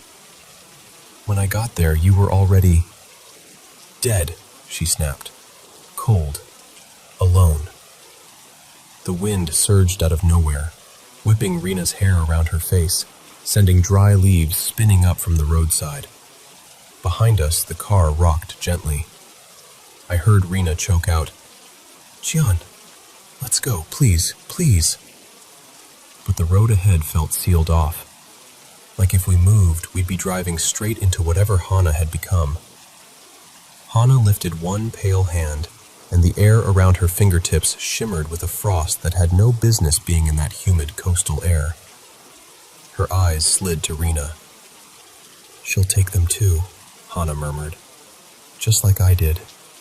And when she does, everyone will be sure of what they only whispered about before." My blood went from ice to lightning. "Don't," I said. I don't even know who I was talking to. Hana, the road, the sky. "I curse your future," she said calmly. "I curse every love you touch. I curse the innocence you pretend to have." She drifted forward until her face was inches from mine. The car's side mirror frosted over with a thin layer of white crystals, right in front of my eyes. And then, every single streetlight snapped back on, all at once. The cicadas shrieked from the trees again, like someone had hit unpause on the night. The wind turned back into regular, chilly wind. The car settled. Hana was gone. Just gone. The road ahead looked normal, quiet, almost friendly. Rena was still clutching my arm. "What was that?" she whispered. "Tell me you saw that. Tell me I'm not crazy." But both of us knew the wind doesn't make mirrors freeze, and power surges don't call you by your name. We got back in the car and drove away from that place. Rena tried to joke about it later, you know. She teased me for believing in ghosts. We folded that memory up and tucked it into the back of our lives like a photo you don't frame, but can't throw away either. Time passed. Almost a year. We went back to our ordinary routines. Movies, street food, lazy Sundays. Sometimes Hana's name came up, but only in passing, like touching a scar through clothing. Never too long, never too deep. And then one evening, my phone rang. It was late. I remember because the TV was on, but I wasn't watching it. I saw Rena's name on the screen and answered. "Hey," I said. Silence. Not the kind of silence where you know someone's listening. A heavier kind. Like the silence on that road. "Rena?" I asked. Something clinked, faintly. Like plastic against glass. Pill bottles. My heart stopped. "Rena, talk to me. What's going on?" Nothing. I grabbed my keys and ran. I don't even remember locking the door behind me. The whole drive to her apartment is a blur in my mind. Just red lights and the sound of my own breathing. By the time I reached her place, the sky outside her building had already started to lighten at the edges. Her door was unlocked. The windows in her room were open, curtains moving gently as if someone had just walked past them. The room smelled like her shampoo and something sterile. And there she was, lying on the bed, perfectly still, like she'd just decided to rest for a moment and hadn't quite figured out how to come back from it. The glass of water on her nightstand was half full. The bottle of pills, sleeping tablets I recognized because I was the one who'd bought them for her, just in case, lay on its side, empty. They later said she'd been gone for around 5 hours by the time I found her. Her phone was on the floor, and next to her hand was a note. Not long, not dramatic, just a few lines. You asked me not to be afraid of losing you. You told me if it ever felt too heavy, I should take these and sleep, and you'd come back in time. You promised you'd be there. You weren't. My vision went blurry. The room tilted. I remember saying no a lot, like the word could rewind time if I said it enough. But grief doesn't care how many times you say no. The rest happened fast and slow at the same time. The police arrived. They spoke softly at first. They took photos. They took the note. They asked where the pills came from. I bought them, I admitted, but I didn't tell her to. I didn't think she'd. They exchanged looks. The whispers from Hannah's case suddenly weren't whispers anymore. 2 girls connected to the same man. 2 overdoses. 2 notes. This time, the ending was different. They put cuffs on me. The charge was negligent homicide. The idea was that I had given Rena the means, the words, the reassurance that turned into something lethal. The trial. I won't drag you through all of that. The point is, the judge looked at the evidence, at me, at those 2 stories that suddenly sounded so similar, and then he said, 2 years. 2 years of my life, neatly measured and handed back to me as a sentence. When they led me out of the courtroom, I made the mistake of looking toward the tall windows along the side of the building. The mountains were visible in the distance, and beyond them, barely, the faint line of the sea. For just a moment, in that shimmer of heat, I thought I saw it again. A white dress, moving where there was no wind. Long, dark hair, floating as if underwater. A still face, and eyes that glittered with a terrible, calm satisfaction. Hannah. Maybe it was my imagination. Maybe it was guilt.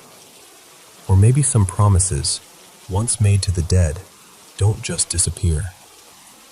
Some roads remember, and some things you say, carelessly, in a moment of wanting to comfort someone. Just take these, you'll sleep, I'll come back, can turn into chains you never meant to forge.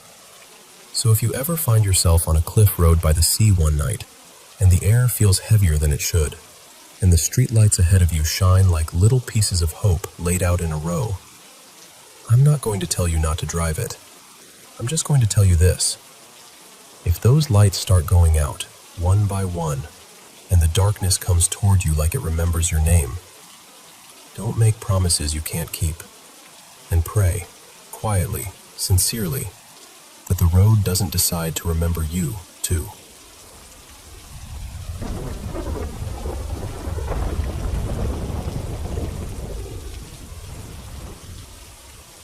So, this was back in the early days of the pandemic.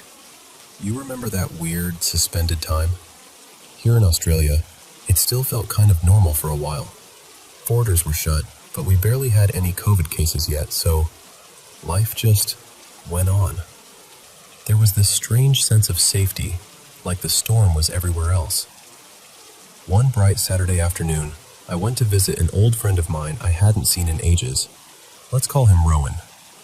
He'd moved out to this little weatherboard place near the coast. Not quite on the beach, but close enough that you could smell the salt in the air when the wind picked up.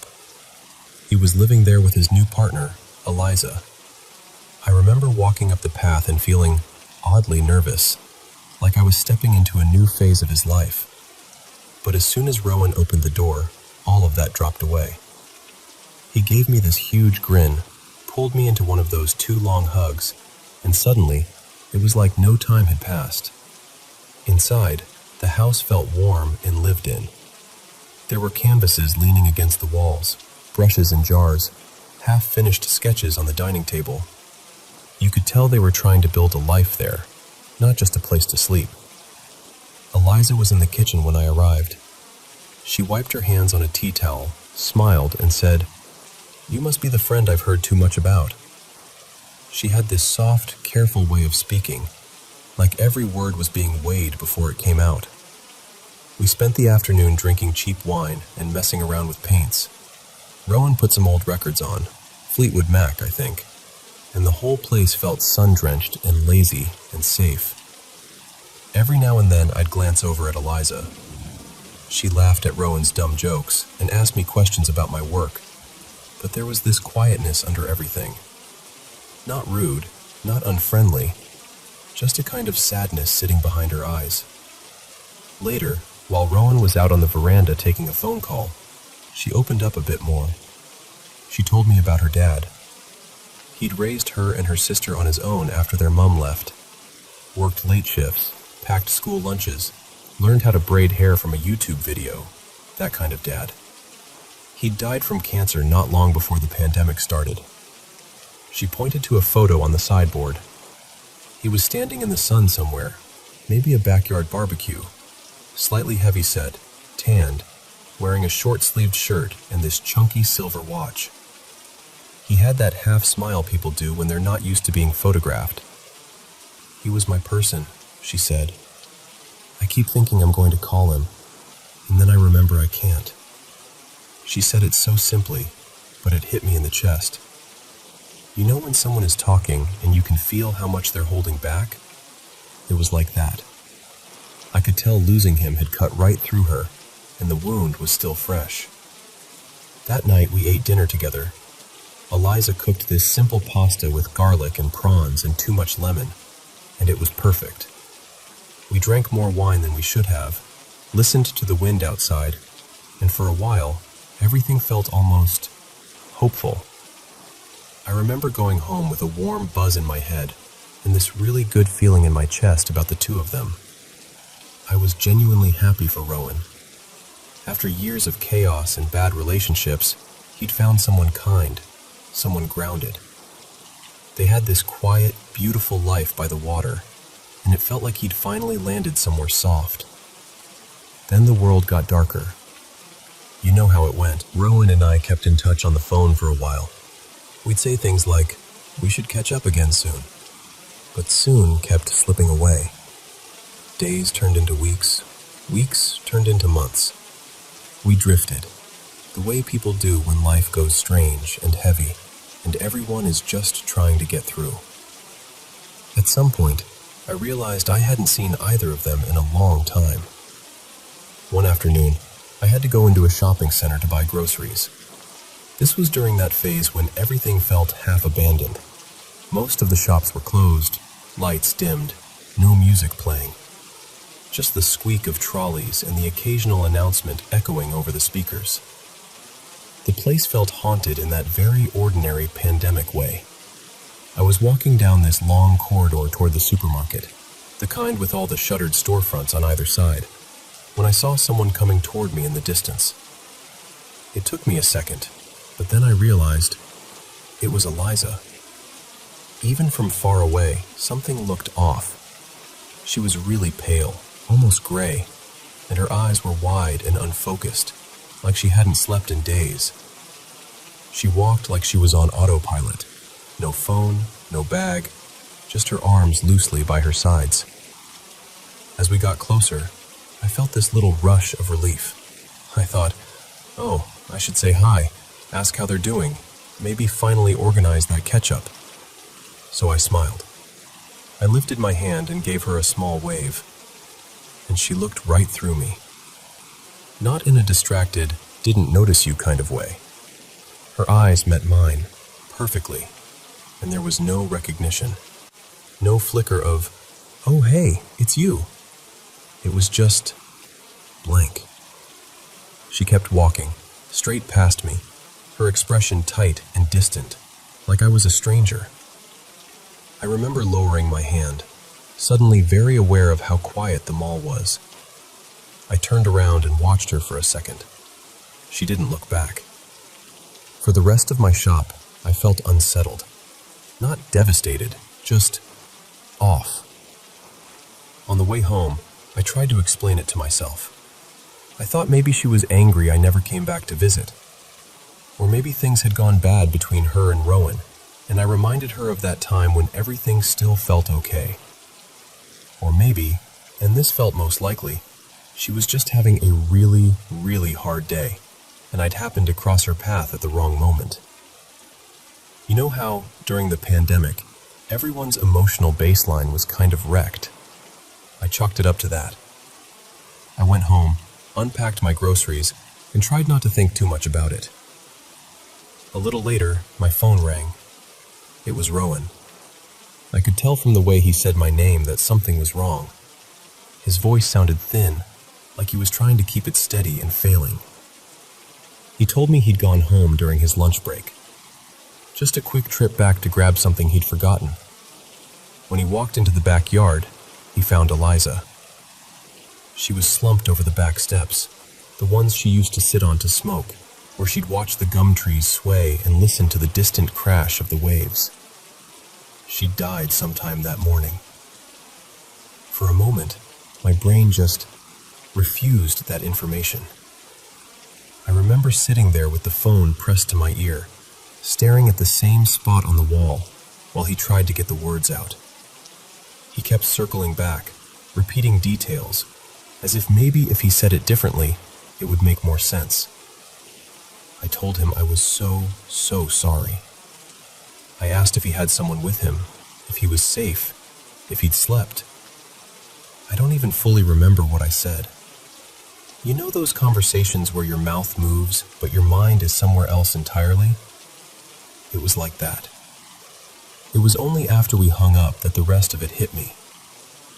I thought back to the mall, to the empty corridor, to Eliza's pale face, to the way her eyes met mine, and I had seen her that afternoon. I keep replaying it in my mind even now. Maybe there's a simple explanation. Maybe the times weren't exact.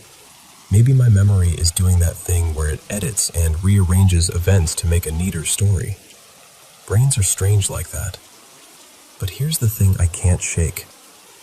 In that abandoned shopping center, in the middle of a global crisis, I saw someone who looked like she was carrying every ounce of her grief on the outside.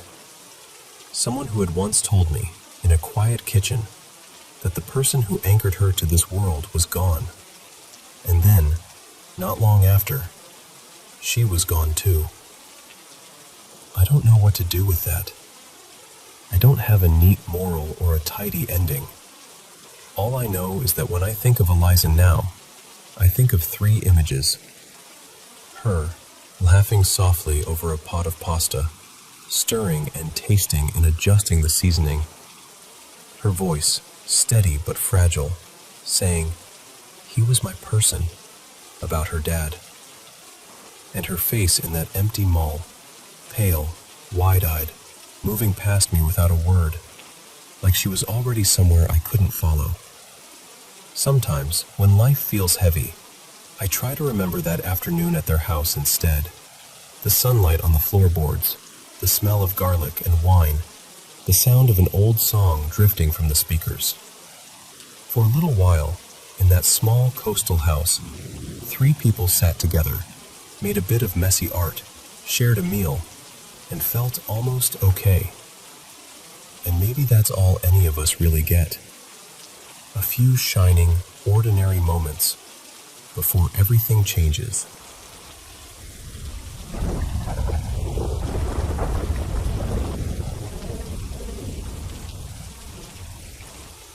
You know, whenever people ask me why our family shop closes so early, I always have to smile a little first. Because the real reason sounds like something out of a ghost story. But it happened. And it happened to my mother. This was years ago, in a small town in eastern Nepal called Kaling. Back then, our shop stood alone at the edge of the main road, just before the houses thinned out and the trees began. It was a tiny place, wooden shutters, a squeaky door, shelves stacked with biscuits, tea, candles, and little sachets of needles hanging from strings. My mother, Mina, ran the shop by herself. She was one of those people who never seemed to get tired. From early morning, serving tea to farmers on their way to the fields, to late evening, when the last bus rolled by, she'd be there behind the counter, smiling, chatting, counting coins. That evening, it was colder than usual. I still remember the wind that day. It kept pushing dust along the road in small swirls. By the time the sun went down, the town had gone quiet. No more motorcycles, no more school children laughing, just the occasional barking dog somewhere far away. Inside the shop, it was just the glow of a single tube light humming over our heads. I was about 10 then, and my younger brother Sanjay was 8. We were in the little room behind the shop, doing homework on the floor while Amma finished up outside. I heard her slide the metal shutter halfway down and call out, "Boss, ajalai pugyo." That's enough for today. Normally, she'd peek in to check on us, maybe nag us a bit about our handwriting. But that night, she didn't. Instead, I heard her footsteps pause in the narrow passageway between the shop and our room. Just stop. "Amma?" I called out. No answer. I can still picture her silhouette from that night. Later, Sanjay told me the same thing. She stood there, just at the doorway, one hand resting on the frame, head slightly turned as if listening to something only she could hear. Outside, the road was empty.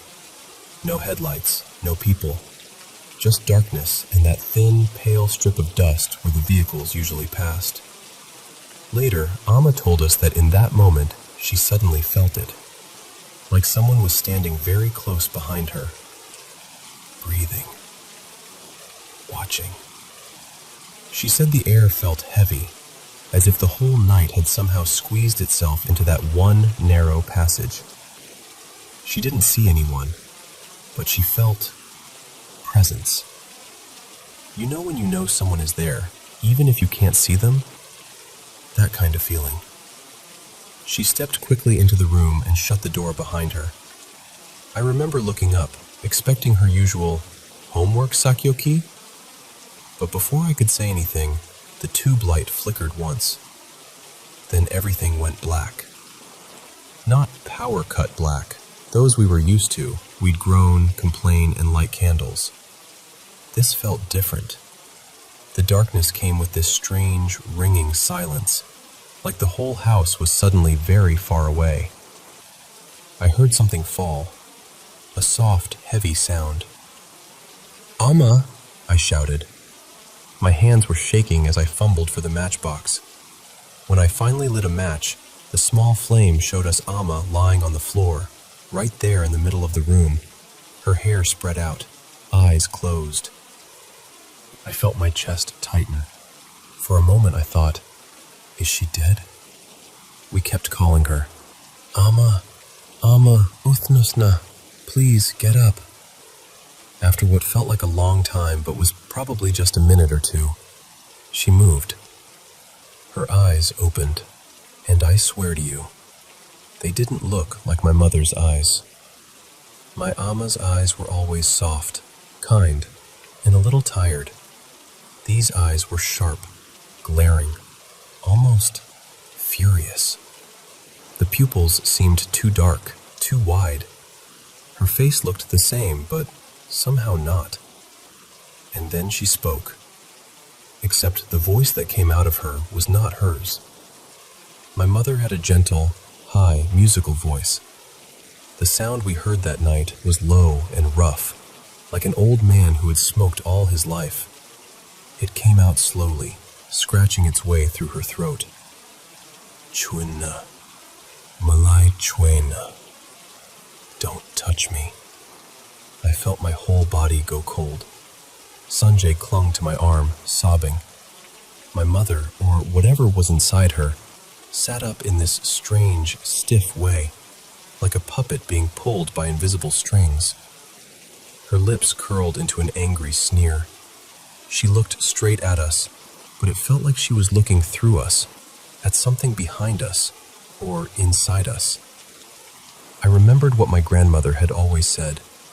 When something is wrong like this, you call the jakri. So I ran. I don't even remember my feet touching the ground. I just remember the night air, the sound of dogs, the crunch of gravel under my slippers. I've never been a brave person, but that night, fear pushed me faster than I thought I could move. The jakri in our town was an old man named Bide. Everyone called him Bide Baje. He lived a little higher up the hill, in a tin-roofed house that smelled of incense and herbs. I hammered on his door, breathless. "Baje, please, it's Amma. Something is wrong. Please come quickly." He looked at me for a moment, really looked, and I think he saw enough in my face to know I wasn't just a frightened child imagining things. Without asking many questions, he grabbed a small woven bag and his damaru, the little drum jakris use, and followed me down the dark road.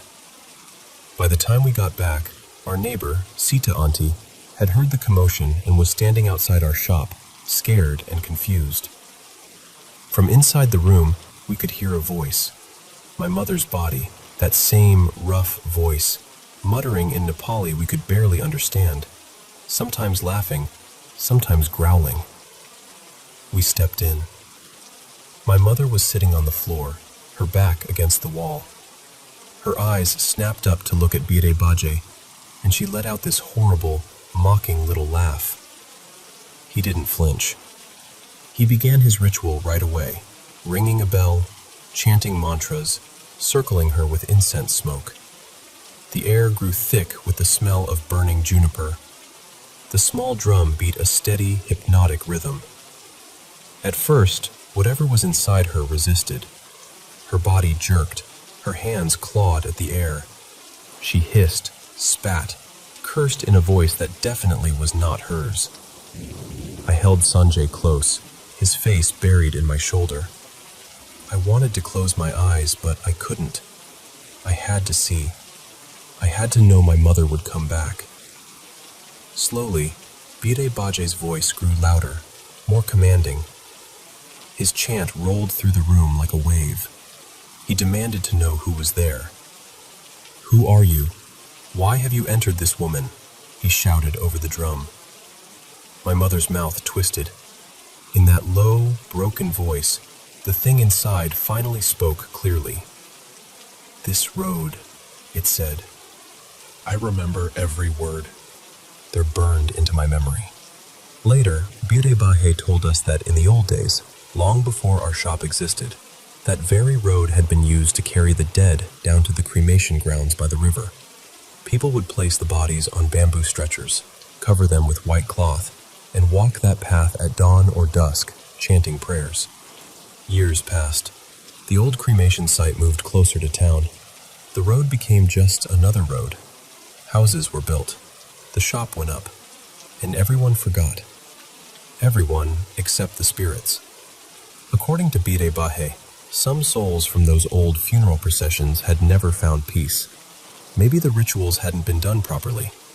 Maybe no one remembered their names anymore. They wandered that path at night, half lost, half angry, clinging to the only route they still knew. And that night, one of them had found my mother, alone, tired, standing exactly where their feet had once passed, many times, long ago. So it slipped in. The ritual went on for what felt like hours. The voice inside my mother grew weaker, sometimes breaking into sobs, sometimes howling. At one point, it, begged to be left alone there, in our house, as if it had finally found somewhere to rest. But Bide Baje was firm. He told it to leave, to go where it needed to go, that this house, this body, did not belong to it. Finally, suddenly, my mother gave one violent shudder, like someone dragged underwater taking one last gasp, and then she went completely limp. Silence. Just the faint ring of the bell, the soft tap of the drum, and all of us breathing too loudly in the small room. When she opened her eyes again, they were her eyes. Confused, tired, scared. She looked at me, then at Sanjay, and whispered in her own voice, "Kebeko, what happened?" I burst into tears. We never told her every detail, not right away. Only that she had fainted and that the jokri had helped.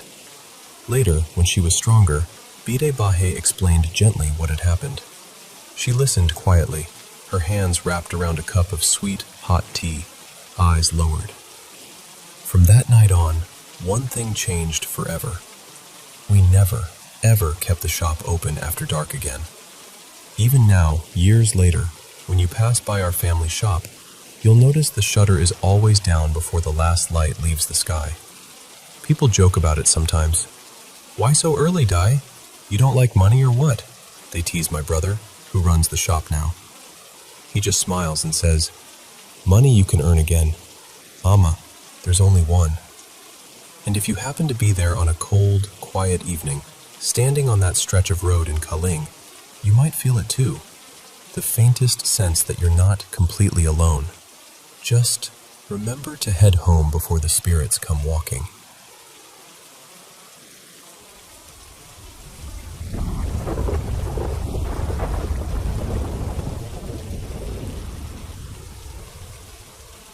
So, I've got a story for you. I honestly don't know why I haven't shared this before. The first thing happened back in, I think, 2016, and the second one in 2022. Both of them are about my grandpa, and how I'm pretty sure he kept his promise to show up after he passed. My grandpa, let's call him Leo, was always a little bit into the paranormal. Not in a spooky movie way, just curious, open. He used to say very casually, "When I go, I'll find a way to let you know I'm still around. I'll send you signs. You'll see." And because I basically grew up at my grandparents' house, I believed him. They were like my second parents. I saw them almost every day as a kid.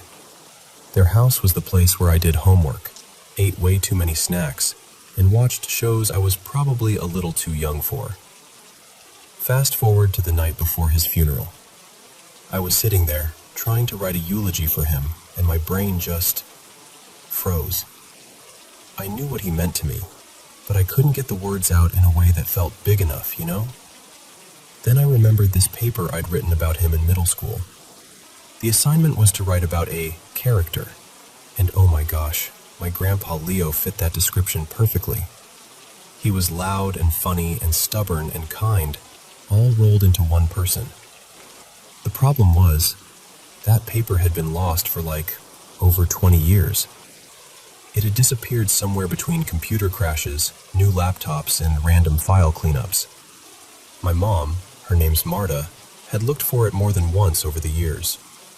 We both had kind of accepted that it was just gone. So there I am, stuck, feeling guilty that I can't honor him the way I want to. I mentioned the paper to my mom in passing, I wish I had that middle school assignment. It would be perfect. And then something shifts. She goes really quiet for a second, and you can see this little flicker in her eyes, like she's just remembered something important. And she says, "Hang on, I think I know where it might be."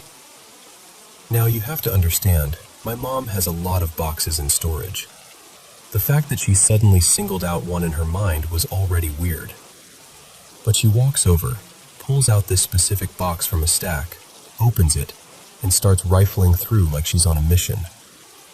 And then, there it is. A printed copy of my assignment, just sitting there like it had been waiting. We just stared at it for a second in shock, and then we both started laughing and crying at the same time. The paper was so me at that age. Dramatic, sentimental, a little cheesy, and so completely him. I ended up using it almost word for word for my eulogy, only changing a few things here and there, typing it into my laptop through tears. The whole thing felt like my grandpa had leaned over from wherever he is now and whispered in my mom's ear, "It's in the box. You know the one. Go get it." It honestly felt like she'd pulled that paper out of thin air. And in that moment, I just thought, "Okay, Leo, I see you. Promise kept."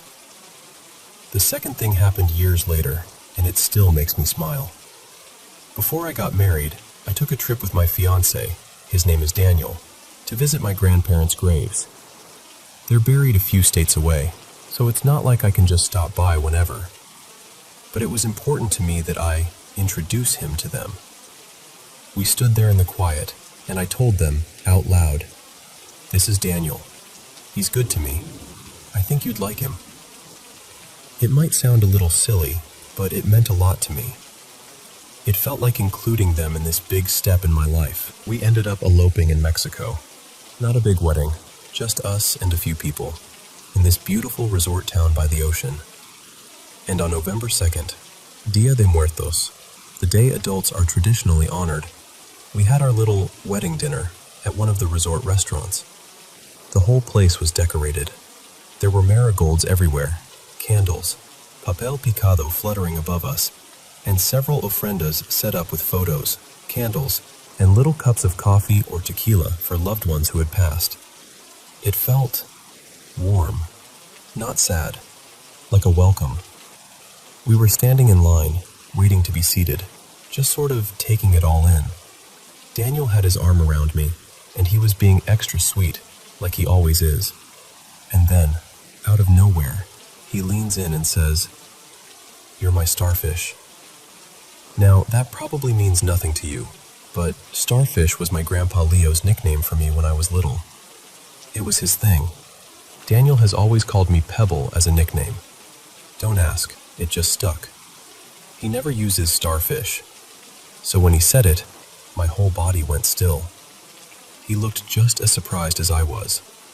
There was this little pause, like he hadn't even meant to say it, and then he blinked and quickly corrected himself. "I mean, you're my Pebble." And I said, "Why did you call me Starfish?" He just stared at me and went, I don't know. It just came out." We were standing there, on Dia de Muertos, surrounded by ofrendas, literal pathways meant to guide loved ones back to visit, and my husband, who had never once used that nickname, calls me exactly what my grandpa used to call me. I got that same feeling again, that soft, kind of electric feeling in your chest. Not scary, not overwhelming, just like someone you miss is standing very close by. And I thought, "Okay, Leo, I hear you. You made it to the wedding." I know some people would write all of this off as coincidence, and that's fine. But I grew up hearing my grandpa say, "I'll show you signs when I'm gone. I'm not going far." And then, in these really tender, important moments, when I'm trying to say goodbye, or starting this huge new chapter in my life, these little, impossibly perfect things happen. My mom pulls a long-lost paper out of a random box. My husband accidentally uses a nickname he's never heard. And both times, it feels exactly like my grandpa is keeping his word, reaching across whatever's between us now, just to say, "I'm here. I didn't miss this. I love you."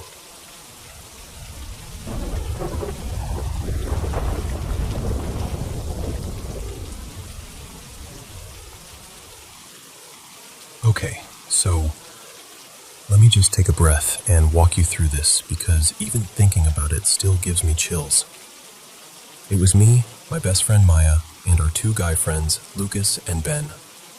The four of us decided it would be fun to go to this old cemetery on the edge of our town. You know the one place everybody swears is haunted? Yeah, that one. Ask anyone who's been there after dark and they'll tell you not to mess with it. So of course, we went at night. The cemetery itself is weirdly easy to get into. There's this big iron gate at the front that they lock once it gets dark, but along one side there's a long stretch of wooded ditch.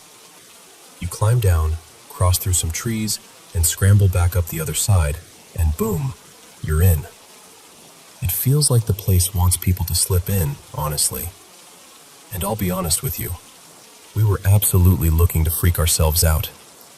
We weren't exactly innocent bystanders here. We wanted creepy, and we got creepy. We make it inside, and the moon is bright enough that the whole place has this silver glow.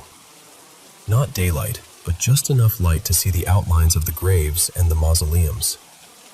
Right at the entrance, there are these flat grave markers in the ground, and all of us are tiptoeing, being super careful not to step on them. We were scared, yeah, but we also really did not want to be disrespectful. That part was important to us. Our plan, because we were geniuses, was to walk up this long set of stone steps that leads to a big white mausoleum near the back of the cemetery. Locals say a little girl is buried there, and there's this awful story that her parents did something terrible just so they could have this huge memorial built for her. I don't even know how much of that is true, but just knowing that rumor made the whole place feel heavier. So we're standing on this path near the edge of the graveyard, kind of huddled together, and we're debating whether we actually want to go up to that mausoleum. It just felt wrong, like we'd be crossing some line we shouldn't. While everyone else is talking, I turn my head to look at one of the other mausoleums out on the main lawn, probably about 100 feet away. And that's when I see it. There's this vertical shape standing right beside the mausoleum. I couldn't see a face or clothes or anything like that, but it was about the height and width of a person. The weirdest part was the way it looked, like a sheer, hazy mix of white and gray, slowly pulsing in and out. It would be there, then fade, and then come back. Almost like someone was turning a dimmer switch on a person-shaped light. I just stared at it. You know when you're trying really, really hard to prove to yourself that your eyes are playing tricks on you? I did that. I blinked, I looked away, I looked back. It was still there. Finally, I nudged Maya and was like, "Do you see that?" And she did. Then Lucas and Ben looked, and they saw it too. And then, I swear, I noticed a second one. Another hazy shape near a different grave structure a little farther away. Same kind of flickering in and out, same humanish size, but still not quite solid. Not quite here. That was the moment where all of us kind of silently agreed we were not welcome. We'd been there maybe 5 minutes. That's it. And already it felt like the place was pushing us back out. None of us wanted to find out what might happen if we ignored that feeling.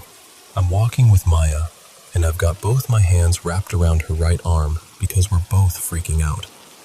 Lucas is a little behind us, and Ben is kind of off to the side. We're all moving fast, but trying not to run like total idiots through a cemetery in the dark. All of a sudden, Maya freezes and just yelps, "Who grabbed my left arm?" I'm holding her right arm. My hands are right there. I know it's not me. I turn, and both of the guys are too far away to have touched her. Before we can even process it, she flinches again and says it happened a second time. Same spot, same strong grip. She said it felt like a very firm hand wrapping around her arm and squeezing. There was just no way it was any of us. At that point, we're done. Like, absolutely done. We head back toward the ditch we used to sneak in. We scramble down into the trees and we're crouched near the bottom, close to the road. We're trying to time when to cross so no cars see 4 kids sprinting out of a cemetery in the middle of the night. We're catching our breath when we hear this huge whooshing sound behind us, up in the dark trees. The only way I can describe it is, imagine someone taking both arms and sweeping them through a massive pile of dry leaves all at once, but amplified. Like the whole forest floor was being shoved aside. It wasn't just a breeze. It was loud, violent. None of us even looked back. The second the road was clear, we bolted across and ran straight back to the car. That was it for that night. No more brave ghost hunting. Just 4 very quiet, very shaken people on the drive home. I wish I could say it ended there. The next night, Maya and I are at my place, getting ready and waiting for the guys to come over. We're in my room, music playing quietly, just doing normal stuff. My dog Jasper is asleep at the foot of my bed. Out of nowhere, clear as day, we both hear this voice. It's right behind us, right at the doorway, and it just says, in this playful, almost sing-song tone, "Hey." Not a shout, not a whisper, just a casual, friendly, "Hey," like someone walked into the room. My dog's head snaps up. He turns and looks directly at the doorway where the sound came from. The hair on the back of his neck stands up. Now, you need to know this about me. I'm hard of hearing. A lot of sounds, especially soft voices or higher pitches, I just don't catch. So the fact that I heard that voice clearly, with detail and tone, that's not normal for me. That's what made my stomach drop. Maya and I just look at each other for half a second, and then we both start screaming. Full-on horror movie screaming. We call the guys like, "You need to get over here now, we are not okay." Because seriously, what are two girls supposed to do against something you can't even see? When Lucas and Ben get there, we make sure every door is locked, every window is shut. We all end up sitting in the living room near the front door, like somehow being closer to the exit will help if a ghost decides to show up. And then, we start praying. We're talking out loud to whatever might be in the house with us, telling it we're sorry, saying we meant no harm at the cemetery, that we didn't want to disrespect anyone. I grew up Christian, so I'm praying the way I know how, asking God to protect us and telling anything not from Him that it needs to leave. It calms down for the moment, but the next night, when I'm alone, things get worse. I know no one is home. I checked. I'm literally the only person in the house. I just sit there, frozen, listening to all this movement above my head and feeling my heart pounding in my throat. The air feels thick, like it does in the cemetery. It's the same kind of, you shouldn't be here feeling, except this time I am supposed to be here. This is my home. After a while, the noises fade. I eventually go upstairs, lights blazing in every room, and there's nothing out of place. Nothing knocked over. No sign that anything ever happened. And that's basically it. That's the whole string of weirdness. We didn't see anything else, but the feeling stuck around for days. The sense that we'd brought something back with us, that we'd opened a door we didn't really understand. I'm still Christian. I still believe there are spiritual things we can't see, and I still think some of them followed us home that night. Maya and I have talked about going back to the cemetery during the day sometime soon, not to explore, not to provoke anything, but to bring flowers, to say a real apology, to pray over the place and over ourselves, to try, in our own clumsy way, to show respect. I don't know if we picked up bad energy, or if there are just spirits there that really don't want to be messed with. I just know that for a couple of nights, it felt like the cemetery wasn't done with us, even after we left.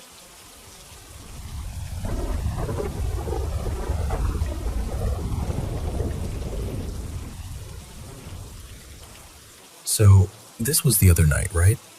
I'm in the supermarket of all places, just doing a late shop, and at home, it's only my kids there. My eldest, Mia, she's 19 now, was downstairs in the living room by herself. Her younger brother and sister were both upstairs in their rooms with their doors closed, totally doing their own thing. My husband, Tom, had taken me out for a quick bite, so the house was pretty quiet. It's about 7:20 p.m. when my phone just starts blowing up with messages from Mia. She's typing in all caps like, "Mom, answer the phone. Mom, there is someone in the house." So I call her straight away, and she's properly shaken. She says she saw this white figure walk past the living room doorway and down the dark hallway. Not like a shadow, she kept insisting that it was solid but pale, like someone in a white shirt or jacket. She tells me, "It was tall, Mom, like Granddad tall," and the way she said it made my stomach drop a bit.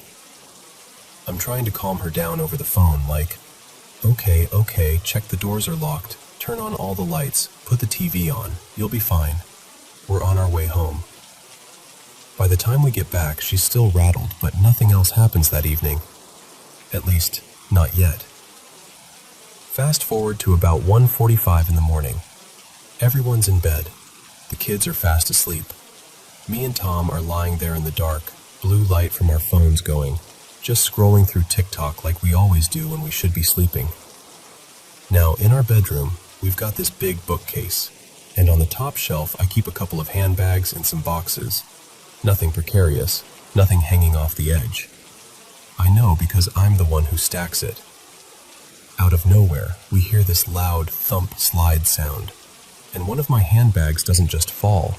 It literally flies off the top shelf and lands almost perfectly in the middle of the bedroom floor, at the bottom of our bed. Me and Tom both freeze. We slowly turn to look at each other like, "Did you see that?" Nobody's moving. We don't have any pets. The windows are shut. There's no draft, nothing. I get out of bed, pick up the handbag, and without even thinking, I just blurt out, half laughing, "All right, Dad, that's not funny. Pack it in." I pop the bag back on the shelf, but inside I've got that weird feeling, you know? Like your body knows something your brain's still trying to talk you out of. So, that was weird thing number 2. Next day, I go over to my late dad's old flat to carry on clearing it out. It's such an emotional thing anyway. Sorting through his stuff, smelling his aftershave on a jacket, all of that. My aunt, his sister, Auntie Carol, pops by to help me for a bit. We're having a tea break, just chatting, and I start telling her about the handbag flying off the shelf in the middle of the night. I say, "You'll never guess what happened yesterday, at like 1:45 in the morning." And before I can even get into the details, she suddenly goes, "Oh my God, that's so weird because..." Then she tells me her story.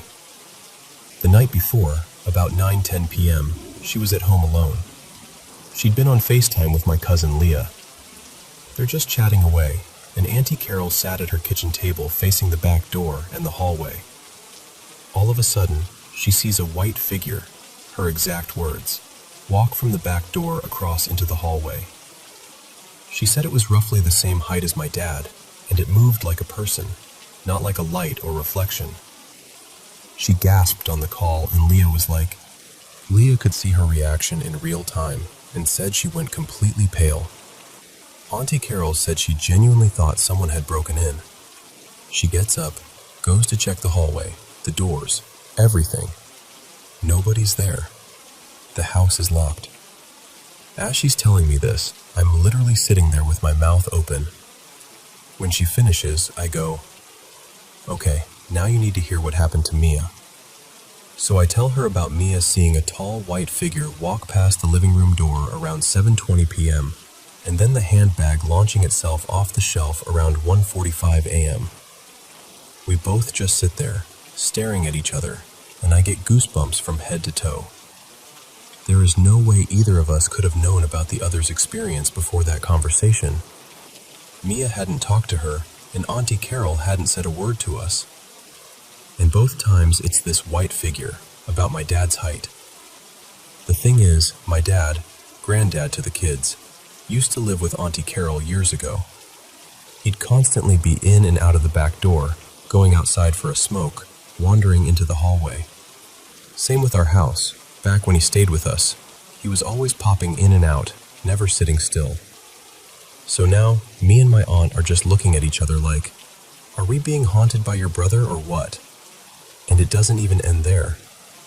My husband Tom has 2 cars parked outside the house, his newer one and his older one that he still uses sometimes. Yesterday at 4:02 p.m., and I only know the exact time because I checked the CCTV afterwards, his new car alarm suddenly starts blaring. No one's near it. The street's quiet. He goes outside, walks down the drive to check it, looks around, nothing. So of course, I pull up the CCTV footage later, expecting to see a cat, a bird, something. Nothing. No person, no movement near the car at all. Just Tom coming out in his slippers looking confused. We shrug it off as some weird glitch. Then today, at 5:01 p.m., again, exact time from the CCTV, the alarm on the old car starts going off. Same deal, I check the footage. Once again, no one near it, no cats, no foxes, no dodgy neighbors. Just the car suddenly losing its mind, then Tom trudging out yet again to turn the alarm off. So now we've got Mia seeing a tall white figure in our hallway, a handbag flying off a shelf at the foot of our bed, Auntie Carol seeing a tall white figure walk from her back door into her hallway, 2 separate car alarms going off on 2 different days at almost the exact same time of day, both with nothing on camera to set them off. And all of this within about 24 hours.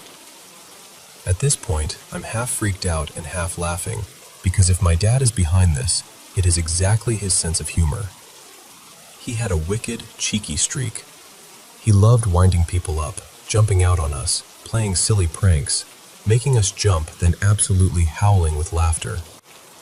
So I'm sitting there going, is this all just some massive coincidence? Faulty alarms, gravity doing its thing, our imaginations running wild?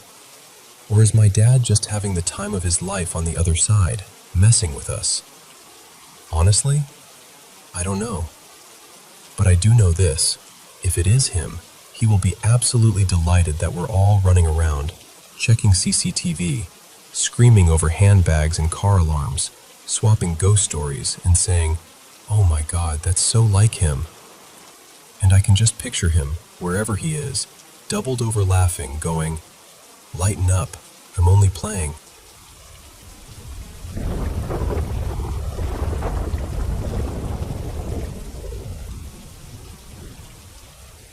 So, okay, let me just start from the beginning, because this whole thing still makes my skin crawl when I think about it.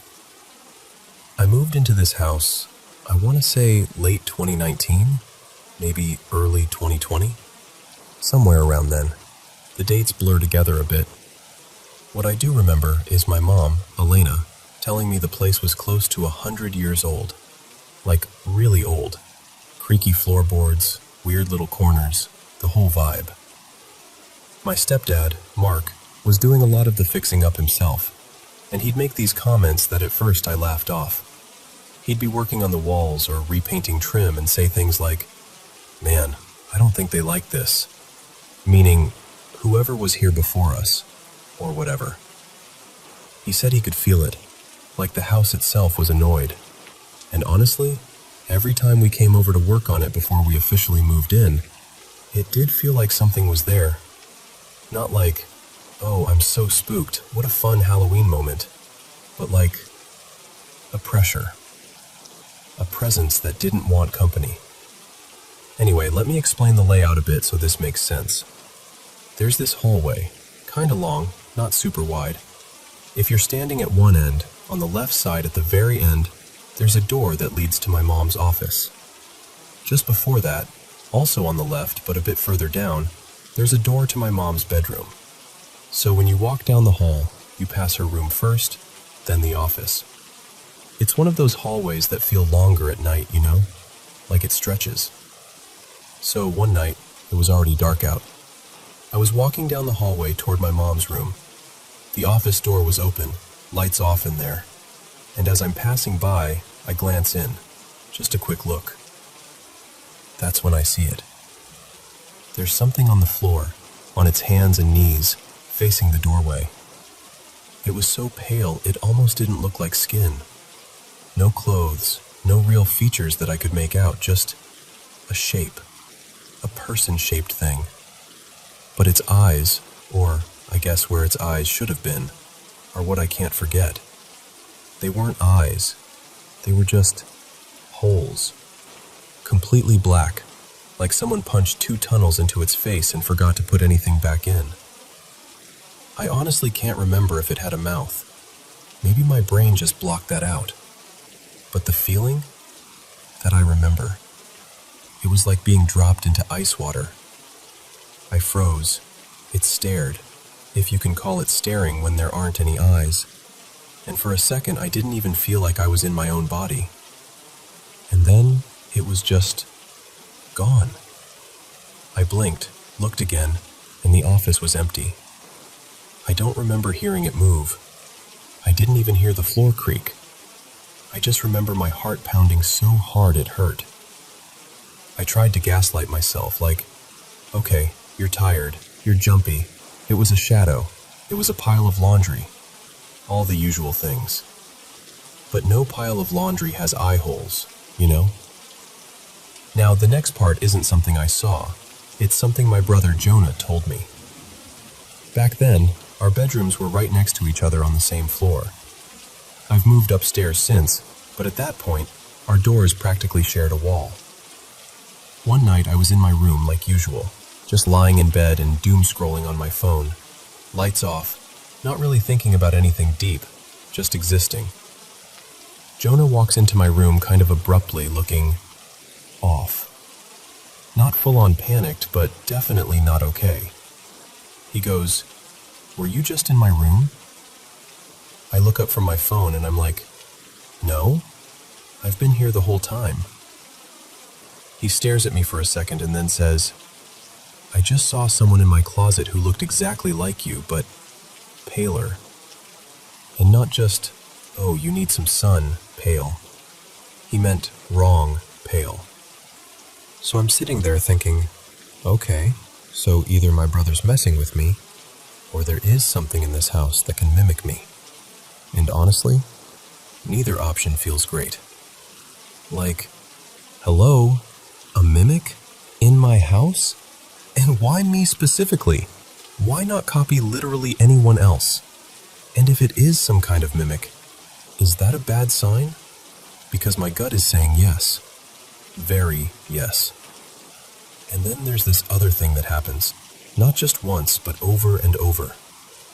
Almost every night, between like 3 a.m. and 5 a.m., I get this feeling I cannot shake. Doesn't matter if I'm on my phone, watching a show, listening to music, whatever. There's this heaviness in the air. I always feel like I'm being watched. Sometimes from the doorway, sometimes from the corner of the room, sometimes from behind me. Nothing dramatic happens. No flying objects, no slamming doors. It's just this intense awareness of something. Like someone standing just out of sight. And it doesn't go away. It fades a bit once the sky starts lightening, but those late hours, they're the worst. People always say, well, maybe it's carbon monoxide. And like, fair, that's important to check. But I have a carbon monoxide detector. It's never gone off. So I feel like that explanation is pretty much ruled out. I do have a Ouija board in my room, which I know sounds like I'm begging for trouble, but I've literally never used it. It just sits there. I don't know if that matters, but part of me wonders if just having it is like leaving the door cracked open a little, you know? And this might be unrelated, but I'll mention it because it feels connected somehow. When I was really little, I used to say weird things about paranormal stuff all the time. My older cousin Mia told me once that when we were kids, I pointed at a wall and said I saw a green door there. Not a real one, just a door only I could see.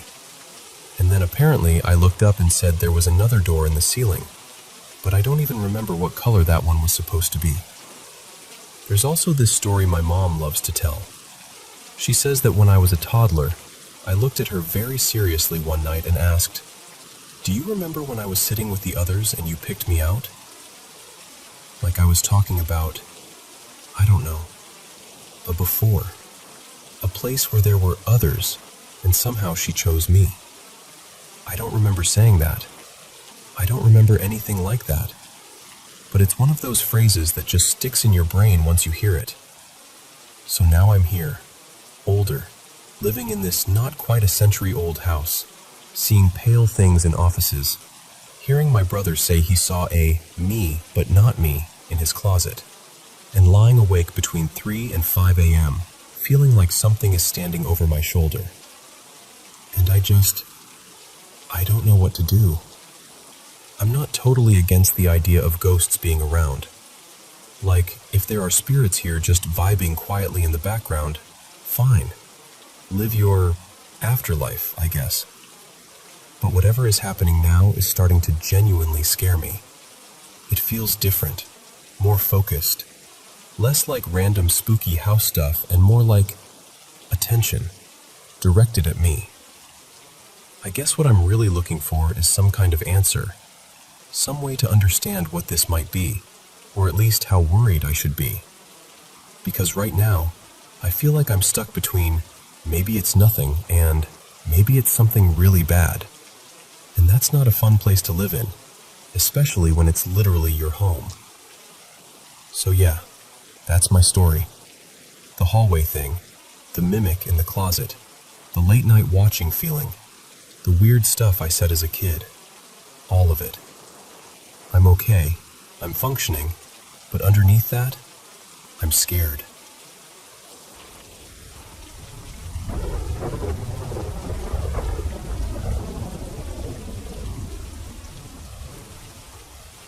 So, picture this. I'm sitting on the couch with my family, right? We've just demolished this tub of cookies and cream ice cream. I was the one who scraped the last spoonful out, and as soon as I did, everyone turned and looked at me like I'd just committed a crime. My sister goes, "Well, Leo finished it, so obviously he's the one going to get more." And the whole room just kind of nodded like a jury delivering a verdict. Now, the only place still open at that time of night, about 10:45 p.m., was this little milk bar about 2.5 kilometers away, on the other side of the forest. It's one of those old tracks people don't really use much anymore.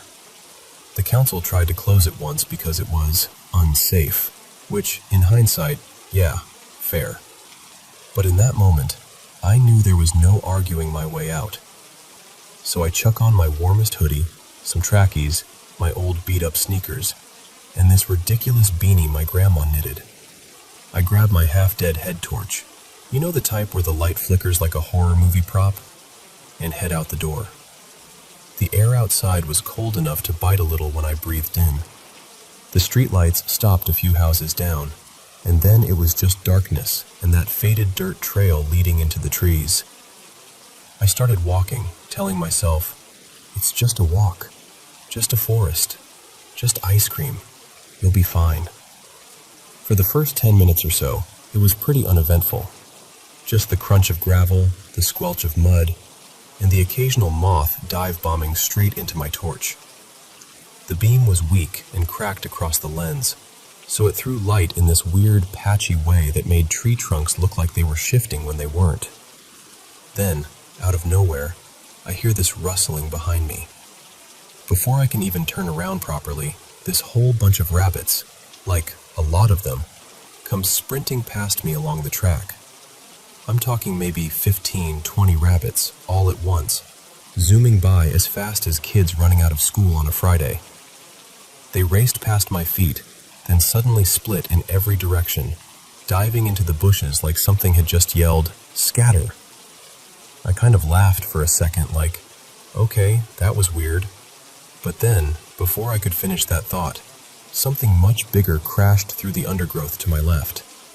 A deer, at least I think it was a deer, burst out of the bushes, close enough that I felt the air move when it passed. Its eyes were wide, its legs were flailing, and it looked absolutely terrified. It veered off toward the right side of the track and tore off into the trees, hooves smashing through sticks and leaves. And there's this moment after that where everything went quiet. You know that really eerie quiet? Where suddenly you're hyper-aware of your own breathing. That kind. I stood there thinking, okay, the animals are acting like there's a fire or a wolf or something. That's fine. That's normal. We're fine. I tried to shrug it off. Maybe someone's walking their dog. Maybe there was a loud noise I didn't hear. I took a few more steps forward, trying to convince myself it was nothing. Then I heard it. From somewhere behind me, maybe 100 meters or so back on the track, this scream just ripped through the forest. It wasn't a human scream. It wasn't an animal scream I recognized either. It sounded like metal tearing and someone shouting at the same time. This blood-curdling, ragged, broken noise that made my whole body lock up. My chest tightened so fast it actually hurt. For a second, I swear I forgot how to breathe. Every instinct I had just started yelling at me, "Run." So I did. After what felt like forever, but was probably only 70 or 80 meters, curiosity, or stupidity, you pick, got the better of me. I glanced over my shoulder, and that's when I saw it. There, in the middle of the track, under the broken beam of my torch, was this thing. Pale white, tall, and unnaturally thin, like its limbs were too long for its body. It was down on all fours, but its back was arched too high, like it was almost standing and crawling at the same time. It was panting and growling, this horrible wet sound, and its head was tilted just enough that I could tell it was staring straight at me. I didn't get a good look at its face, and honestly, I'm grateful for that. Any idea I ever had about being the brave one in the family died right there on that track. I always thought, if anything ever happened, I'd be the one who'd stand their ground, throw a punch, something. But in that moment, no. Flight absolutely obliterated fight. I veered off the trail into the forest without even thinking, just hoping that if I got out of the open, I'd at least have a chance. The ground immediately got worse. Roots, rocks, thick undergrowth, and I was trying to dodge everything while still running flat out. There was this fallen tree up ahead, a big one, and I tried to leap over it. My foot caught on something, and the next thing I knew, I was eating dirt. I hit the ground so hard I saw little bursts of light behind my eyes. My head torch flew off my head, bounced once, and dried completely. The forest snapped into pitch-black darkness in less than a second. And that was it. No phone, no spare light, nothing. I'd left my phone at home because I thought, I'm just getting ice cream. What could happen? The only thing I had on me was my wallet with about $15 in it, which was not particularly useful in the middle of a forest with something nightmare-shaped chasing me. As my ears started ringing themselves out, I realized I could still hear it. That thing was getting closer. Its breathing was louder now, heavier, almost like it had been running for ages and wasn't even close to tired yet. I could hear branches snapping, leaves crunching, something dragging slightly with every step. I knew there was no way I could outrun it in the dark without snapping my ankle or knocking myself out on a tree, so I did the only thing I could think of. I hid. When I'd fallen, my hand had brushed against this small hollow beneath the log I'd tried to jump. It looked like some animal burrow, or just where the ground had worn away.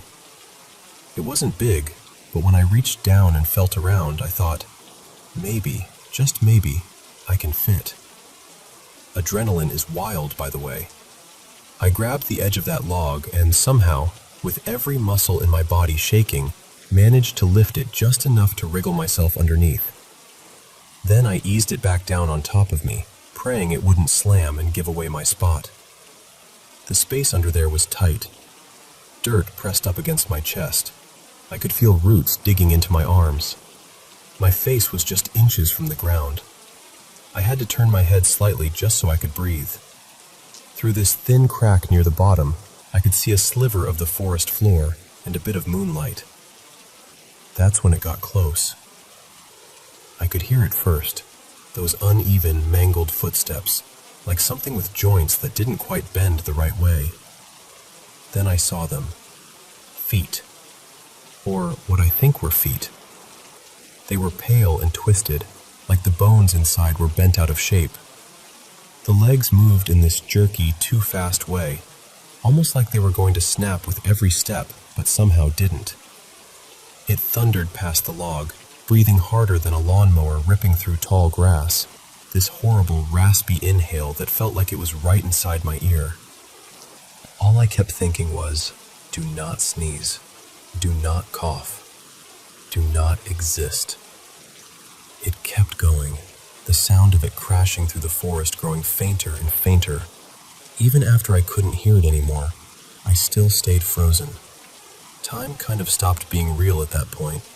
It felt like I lay there for hours, but when I later did the math, it must have been about 40, maybe 50 minutes. Eventually, my eyes adjusted a bit to the darkness, and my brain started whispering, "Okay, you either stay here forever, or you run." So I eased myself out from under the log, as quietly as I could. Every little sound felt like a gunshot. Once I was free, I didn't even bother trying to find the track carefully. I just moved, crawling at first, then walking, then running once I spotted the faint line of the trail again. From there, I sprinted. I don't remember much of that part, honestly. Just branches, cold air burning my lungs, and this feeling that if I slowed down even a little, that thing would suddenly be behind me again. Eventually, the trees started thinning, and I saw it. The faint glow of the milk bar's sign through the gaps. I have never loved fluorescent lights more in my life. I stumbled into the shop, covered in dirt and leaves, hoodie torn, breathing like I'd run a marathon. There's this little bell on the door that dinged cheerfully, completely at odds with whatever I'd just crawled out of.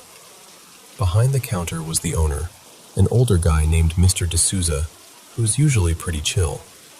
He looked up, saw me, and his eyes went huge. I glanced up at the clock on the wall. It said 12:27 a.m., which meant I'd been out there, mostly hiding under that log, for close to an hour and a half. My brain was still scrambled eggs, so I walked up to the counter and, for some reason, the first thing out of my mouth when he asked what happened was, I was hunting rabbits." Like that explained anything. He just stared at me for a second, then kind of half smiled, like he knew I was lying but decided not to push it. "You look like the rabbits won," he said.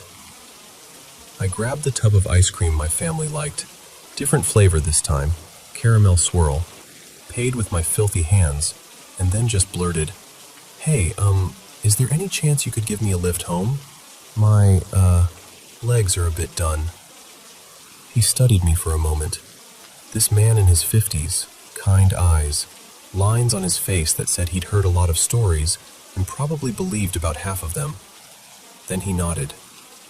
"Of course," he said softly. "You shouldn't be walking out there this late anyway." He shut up the shop, locked the door, and walked me to his car. I sat in the passenger seat, clutching the ice cream like it was some kind of trophy, and watched the trees slide by as we drove back along the main road. The forest was just a dark mass off to the side, no sign at all of what had happened in there. When we pulled up outside my house, he glanced over at me and said, "Next time, tell your family they can get their own ice cream, I laughed a little, even though my hands were still shaking. "Yeah," I said, "I think I might." I went inside, handed my very confused family their ice cream, and didn't say a word about what really happened on that track. But I'll tell you this, I haven't walked through that forest at night since.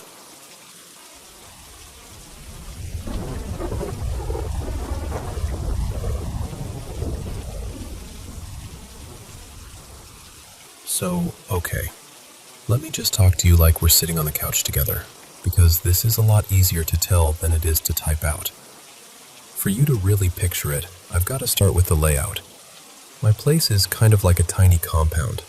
There's the main house in the front, where my family is most of the time.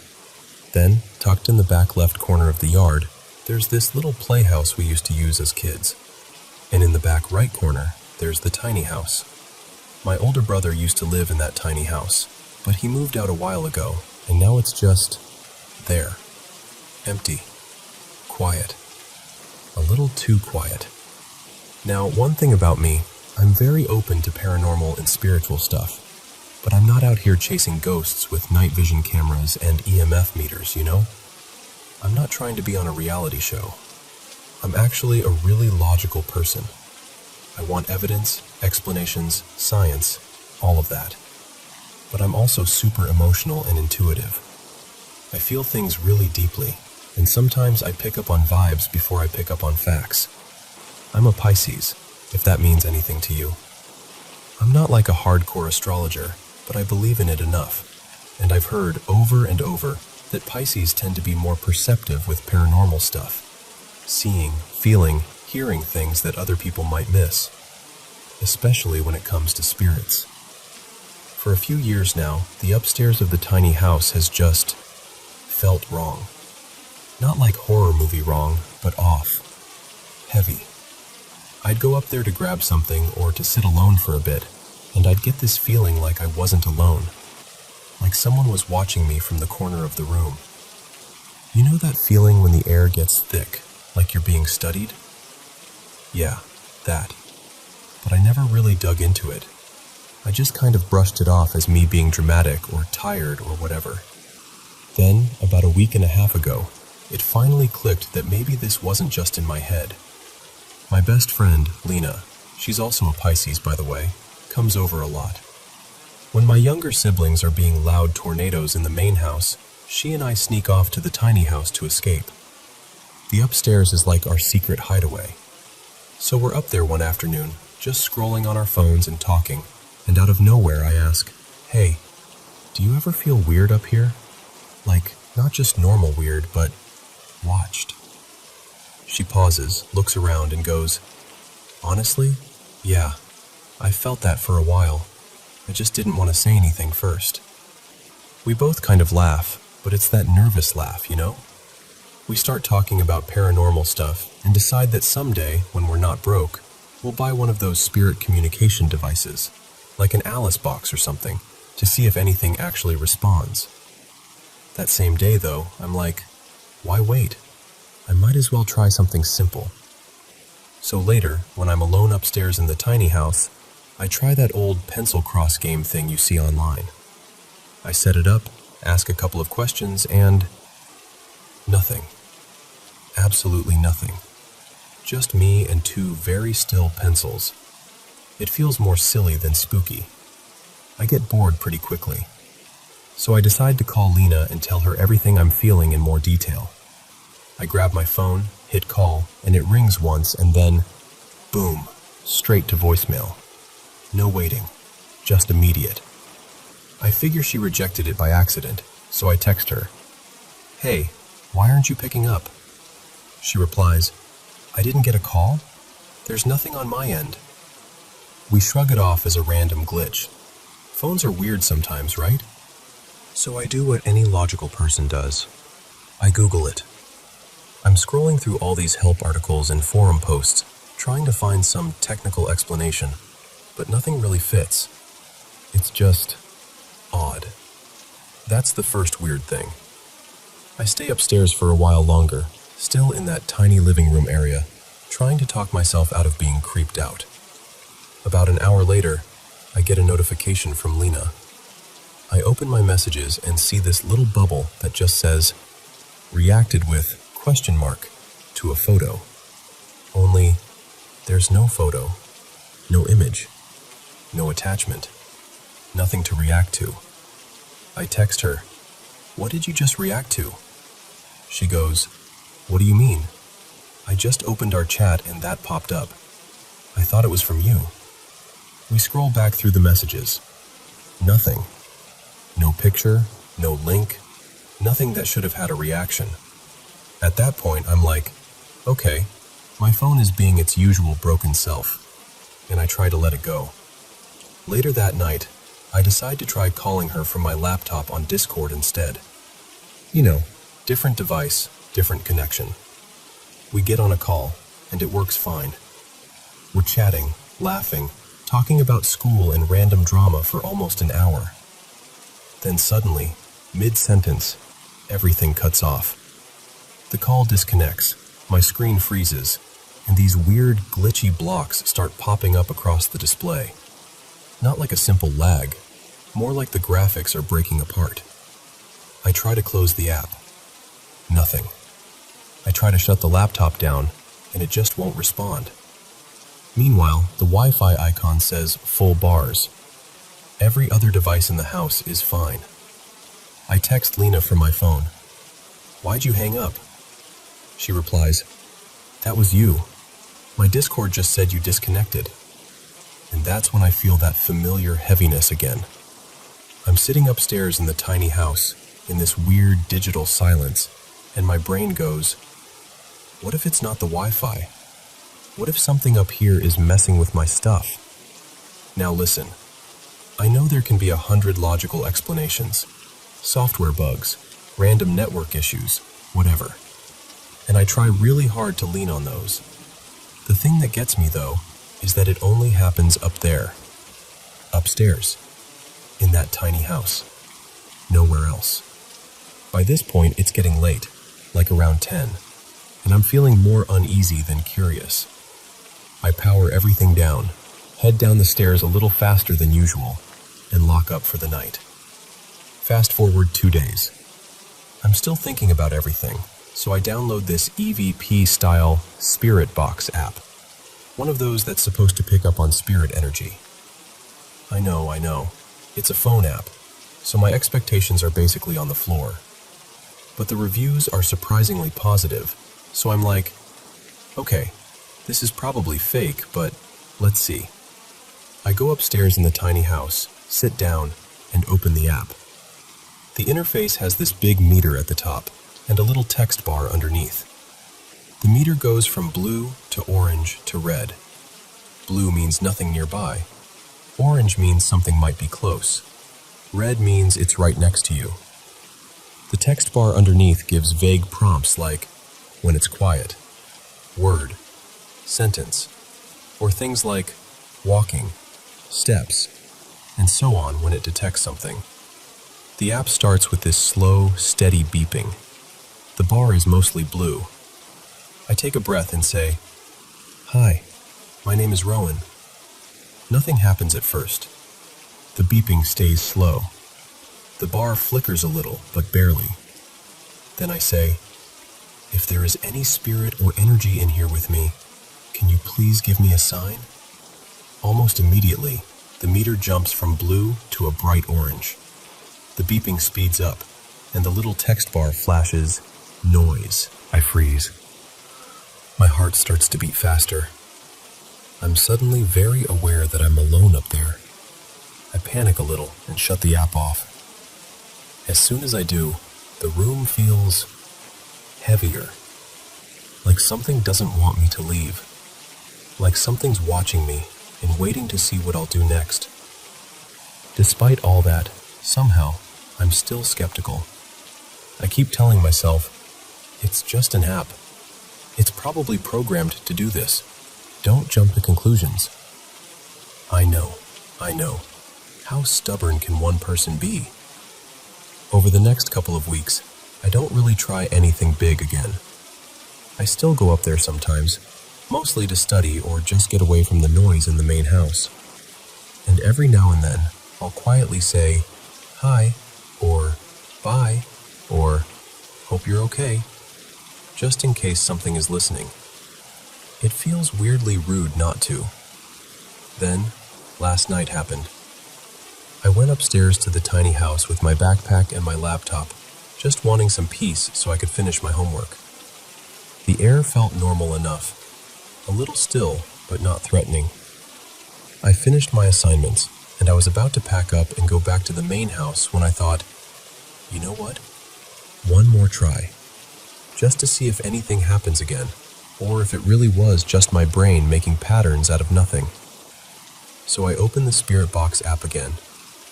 This time, the meter doesn't start in blue. It's already shifting between a pale yellow and light orange, like it's picking something up right away. The beeping is steady, but not fast. I say, "Hi again. My name is Rowan. Are you here with me right now?" The beeping picks up just a bit, and the bar solidly turns orange. The text underneath flashes, "Word." I swallow and take that as a yes. "Okay," I say. "If you don't mind, could you come a little closer?" I know how that sounds, but I'm trying to be respectful. I'm not yelling or daring it to scare me. I'm just asking. I stare at the screen. Every few seconds, the meter climbs higher. The beeping gets louder and faster, like a heart monitor speeding up. Orange gives way to this pulsing red at the top, and the whole thing looks like it's maxing out. My own heart is racing now. My legs feel kind of numb, and the hair on the back of my neck is standing up. Even though I'm staring at the screen, I can't shake the feeling that something else in the room is moving closer. I quickly take a screenshot, partly to show Lena later, and partly because I feel like, if I don't document this, I'm going to convince myself it didn't happen. And then, the little text bar beneath the meter updates. One word appears. Behind. Everything in me just locks up. I don't move. I don't breathe. I'm sitting there, holding my phone, staring at that one word. The room suddenly feels colder, like all the warmth has been sucked out in a second. The feeling of being watched goes from maybe to absolutely. I don't want to look over my shoulder. Instead, I very carefully say, "Okay, I'm going to ask you to please give me some space." My voice is shaking a little, but I try to keep it calm and respectful. I don't want to be rude or challenge whatever it is, but I also don't want it right on top of me. I press the home button and close the app. The beeping stops. The room is quiet, except for the sound of my breathing. I stand up, still trying not to make any sudden movements, and head toward the stairs. Just before I go down, I stop in the doorway, look back at the room, and say, softly, "Thank you for responding. I'm leaving now. Please don't follow me. Goodbye." Because honestly, the last thing I want is to make whatever's up there angry. Whether it's actually a spirit, or just energy, or something my brain doesn't fully understand, I'd rather be respectful. I'm not trying to get rid of it out of anger. I just want to feel peaceful up there. I want to be able to use that space without my devices going haywire, and without feeling like someone's standing right behind me when I'm completely alone. And that's where I'm at right now, caught between the logical explanations and the things I can't quite explain. Talking to you, hoping that saying it out loud makes it a little less scary.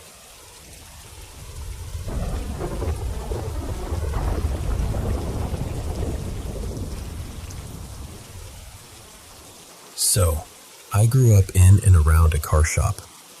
My parents have owned a little automotive garage since the late 1970s. Back then, it wasn't much. Just 3 bays, a cramped office, and a coffee pot that always tasted a little like burnt oil. When I was about 8, my dad, Luis, started bringing me in during the summers so I could sweep floors, stack tires, and earn my keep, as he put it. I loved it. The place was always alive, air compressors hissing, the metallic clink of wrenches, radios playing classic rock, the smell of rubber and gasoline hanging in the air. It felt safe to me, like a second home. I never once felt scared there. At least, not until one evening. I was 12 when it happened. We had just wrapped up a long day. The last customer had left. The big garage doors were rolled down, and the only light in the shop came from the setting sun slanting in through the windows. My dad was in his office finishing up invoices. He poked his head out and said, "Hey, Sam, go ahead and shut everything down, yeah? Flip the breakers, lock the side doors. I'll be out in a minute." This was routine by then. I knew the drill. I walked through the quiet shop, my sneakers echoing on the concrete. The silence felt thick after a full day of noise.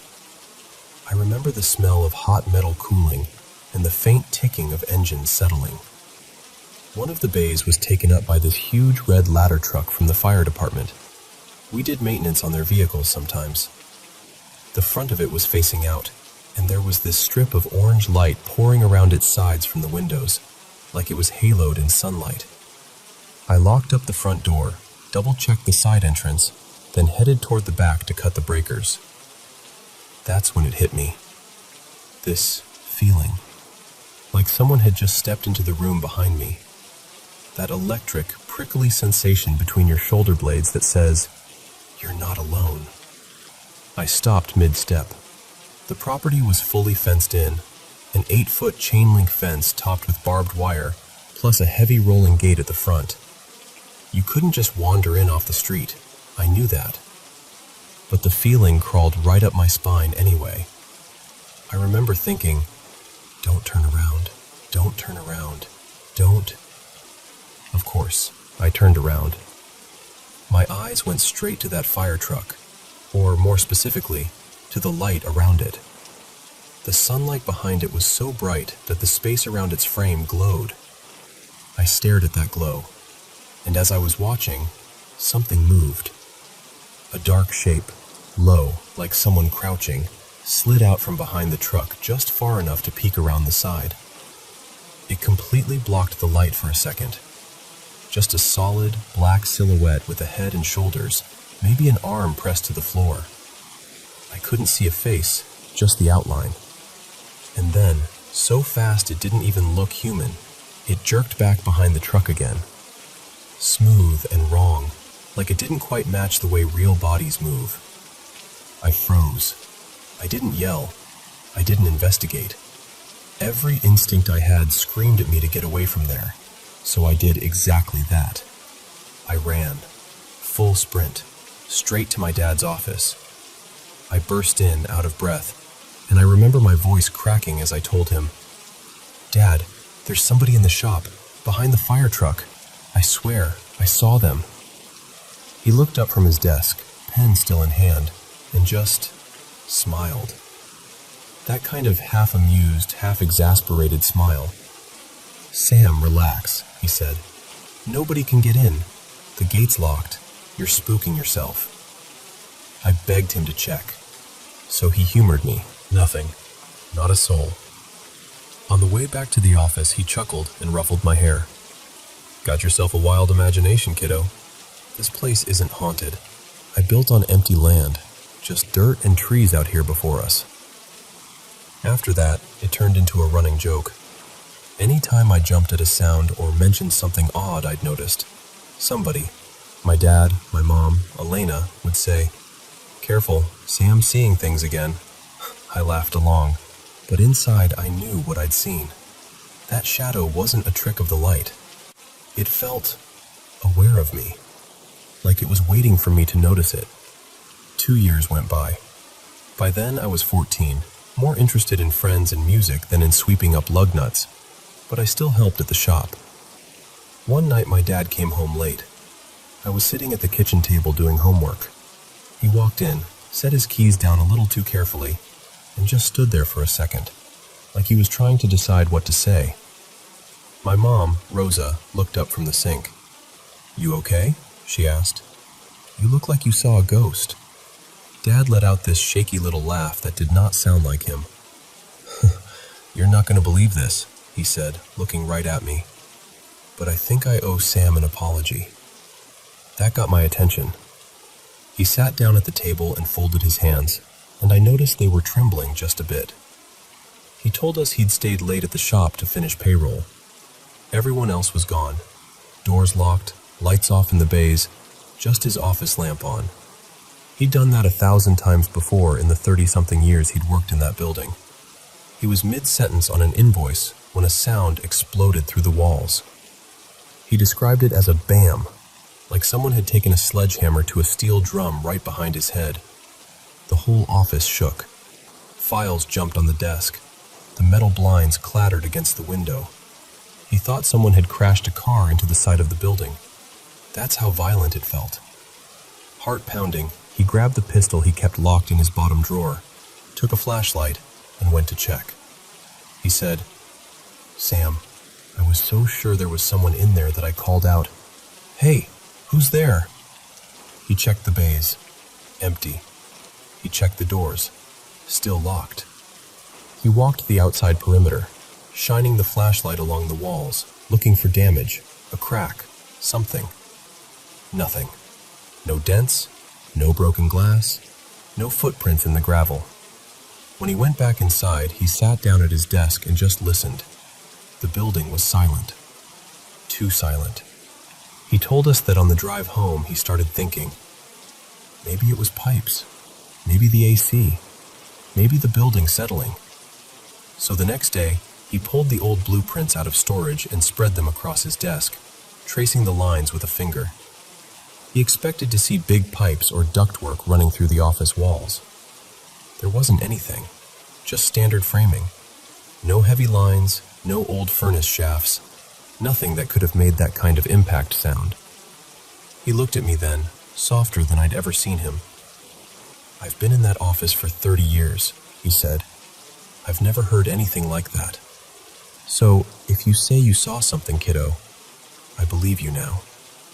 I didn't know what to say. Part of me felt vindicated. The other part? Terrified. Because if he believed me, that meant whatever I'd seen wasn't just childhood nerves. Something was wrong with that place. About a year later, it was my mom's turn.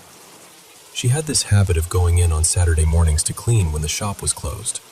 Less clutter, fewer people in her way. She liked putting on music and getting everything spotless before Monday rolled around. This particular weekend, it was just her. The guys were off, Dad was running errands. I was at a friend's house, heavy footsteps. Boots. Walking slowly across the mezzanine that overlooked the shop. Now, you have to picture this. Above the offices, there was a loft used for storage. Old parts, tires, boxes of invoices from 10 years ago. The floor up there was made of wood laid over steel beams. When someone walked across it in work boots, you could hear it. Deep, solid thuds. We knew that sound. She heard those footsteps travel from one end of the mezzanine to the other. Deliberate. One after another. Clear as day. She called out, "Louise? Is that you?" No answer. The footsteps stopped. A moment later, they started again, closer to where she was standing, like whoever it was had turned around. That was it for her. She set the rag down, grabbed her purse, and left the shop without even turning off the radio. When she got home, she was pale and visibly shaken. She told my dad what happened and said, "I'm not going in there alone again. If I clean, I do it when everyone's around. That's it." My dad tried to reassure her at first, told her it was probably the building settling, or maybe a stray cat on the roof.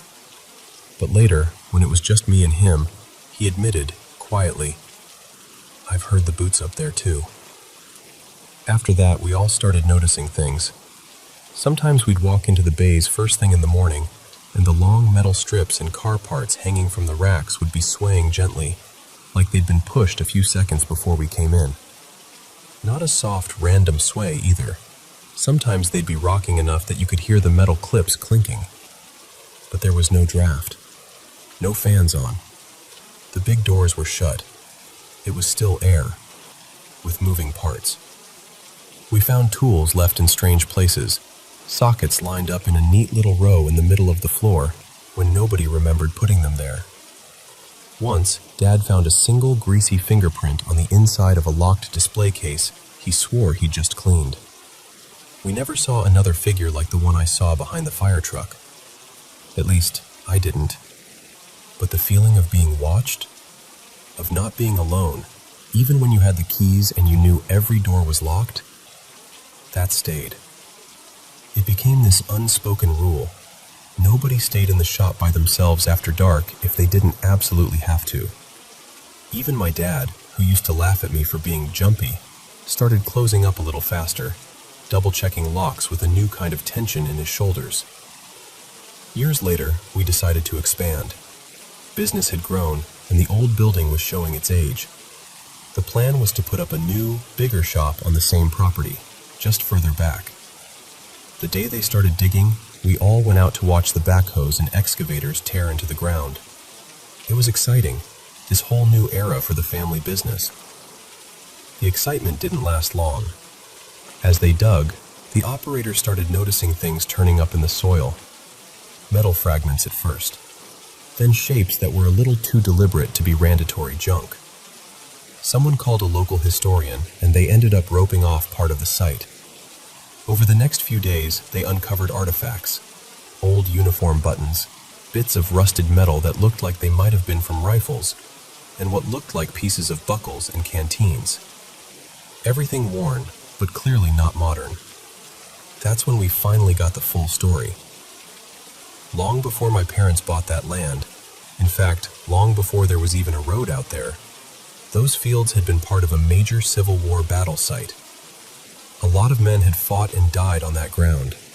There were old records, maps, the whole thing. We had opened our shop, spent decades working, laughing, and living our lives on land that had once been soaked in fear and chaos and blood.